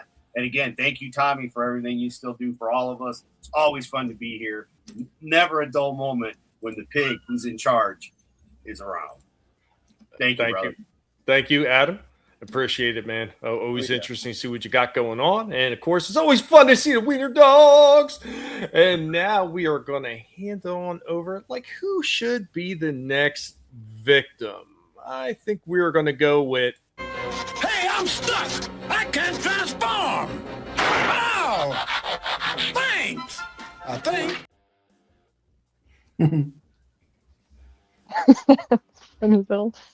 Well, thank you again, guys, for having me on talking about toys. I don't have anything except, the YouTube channel, Steph's Toy Reviews, or Friendly in Neighborhood Toy Reviews. And yeah, I'll try to have other stuff prepared, for next time, because I was at the office all day, so I couldn't film anything. Oh, it's all right. No problem. A lot of us have a lot of things going on. Like I have a freezing and black screening computer, so I understand. Yeah, if my power didn't go out before because of the storm, I would have pulled up a couple of your reviews or some of the stuff you wanted to talk about. We could have done that, but yeah. Yeah, I didn't do too many reviews. I mean, except Nash, because a lot of stuff. Yeah, I still haven't seen that one yet. But yeah, go check out her YouTube channel. Here's the new banner as well for her YouTube channel. Oh yeah, I thought about showing it. I totally forgot. So go check it It's out. freaking cool. I commissioned him to make a banner for my YouTube. Yeah, it was awesome. Oh, yeah. She's like, would you draw me and Spider-Man? I'm like, Spider-Man, that's my guy. No problem there. But yeah, there you go. So yeah, go check out her channel. It's awesome stuff. If I don't know if you have a wrench or not, but yeah, if you comment on my side, I'll throw one at you. Her link is down in the description below as well. So there you go. Sweet. And I'll definitely try your trick, Tommy. So maybe for next week, I'll have a little thing prepared to see if it worked, and I'll shout you out in the. Well, like I said, hang out for a few minutes after the show, and I can show you the one thing. Okay, yeah. It won't take very long at all. So go ahead, and I'm going to play it for this person. Not bad for an old timer. Old timer. Ah, that's right. It's me. It's the pig. And then you can see got some lazy pigs going on right there. Got Wind Charge right up by the hay rack being nosy. And Riff Raff taking another nap. God only knows where Azrael is. Guys, thank you so much for being here. You could have spent your time anywhere. Chose to spend it here with us and have some fun. It is greatly appreciated. Every time you guys share the links out there, every time you comment in the chat, every time you comment on the videos, it really does help a lot. And it does mean a lot to us. I know me, myself, and I have no hopes of ever getting monetized. I've given up on that shit a long time ago. YouTube hates my freaking guts, and if one of these other streaming platforms were actually doing something something progressive, so to speak, I hate using that word, but if they were at least doing something to put themselves ahead of YouTube, I would actually move everything and all my content over there, and I would just stop 100% with YouTube, because I'm so sick of the bullshit with them. Over after 7 fucking years of this shit, I'm just tired of them pressing their goddamn thumb down on me. It is fucking infuriating. But guys, you stuck with me through thick and thin, and I really do appreciate it. Remember, never let anybody tell you what you can and can't say, what you should or should not like, because your silence and your compliance gives consent. And with that out of the way, we're going to go ahead and pass it off to this guy. I'm just saying goodbye. Save your energy. So long. Here's one Starscream's been saving for you. That's right. Saving it for you guys. We are going to be starting fulfillment in another couple of days, to be quite honest. I went through all the books, finished going through all the books today. I still got to sign and pack about half of them, well, in the bags and boards. But yeah, then I'm going to start doing fulfillment. So if you haven't filled out your survey yet, go check your emails, please. But yeah, it's looking good. It's looking damn good. Kind of surprised too. It looks like my printer kind of got their act together a bit. I only had about 12 that had some damages on them, and like 2 that I really can't sell. But yeah, no, all the great ones, I already selected all those for all my backers, so don't worry about that. All you guys are going to get fantastic copies. They're perfect. They're in pristine condition. So I think you're going to be very happy. So looking forward to doing fulfillment for you guys, because you know me. It's as soon as I get them, I want to get them out of the house as fast as possible, so they can get into your hands and you can tell me how much you love the damn stories, because I put my heart and soul into every damn page, every element of these books. So if you haven't seen them yet, please go support them. Back me. If you don't want to back through Kickstarter, you could even direct message me, and I take PayPal. So if you want to do it that way, we could also do it that way. I don't care. We got to get some more out the door, and we'll do it, because you guys are going to be very, very satisfied with this. 96 pages, folks. Beautiful stuff. Some of my favorite work for sure. And yeah, again, I'm just very curious to see what you guys are going to think of how the story is progressing, because yeah, I was very proud of this. So hell yeah. I think tomorrow we're still doing Friday Underground, as long as the weather permits. That should be, I think, around 8:30-ish. Yeah, 8:30-ish. We'll come up with something. I haven't thought of anything yet, but maybe we'll spitball behind the scenes here. And yeah, Sunday. We'll see with Sunday, because again, I want to start the fulfillment process, and I don't know. You know how much time I'm going to be devoting to streaming while I'm doing the fulfillment process, but we'll at least do Friday for sure. Sunday's on the fence. But there you go, folks. Thank you again, everyone, for tuning in. Much love to everyone. Be good to one another. Yeah, like I said, check your emails, please. Although some of you guys, I do have your info anyway, so it's not too crucial about the survey. Unless you guys moved. I don't think you guys moved, but anyway, fill out your info. Thank you. All right. Thank you, everybody on the panel. Thank you to everybody in the chat, everybody that stopped by and been part of the show, including Shifty, who had already the jet. Thank you all for being here. Hope you had a lot of fun. Remember, we always try to have as much fun here as possible while everybody else being miserable, and we will catch you next week. Later, y'all. Peace.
You better run, Mojito. You what?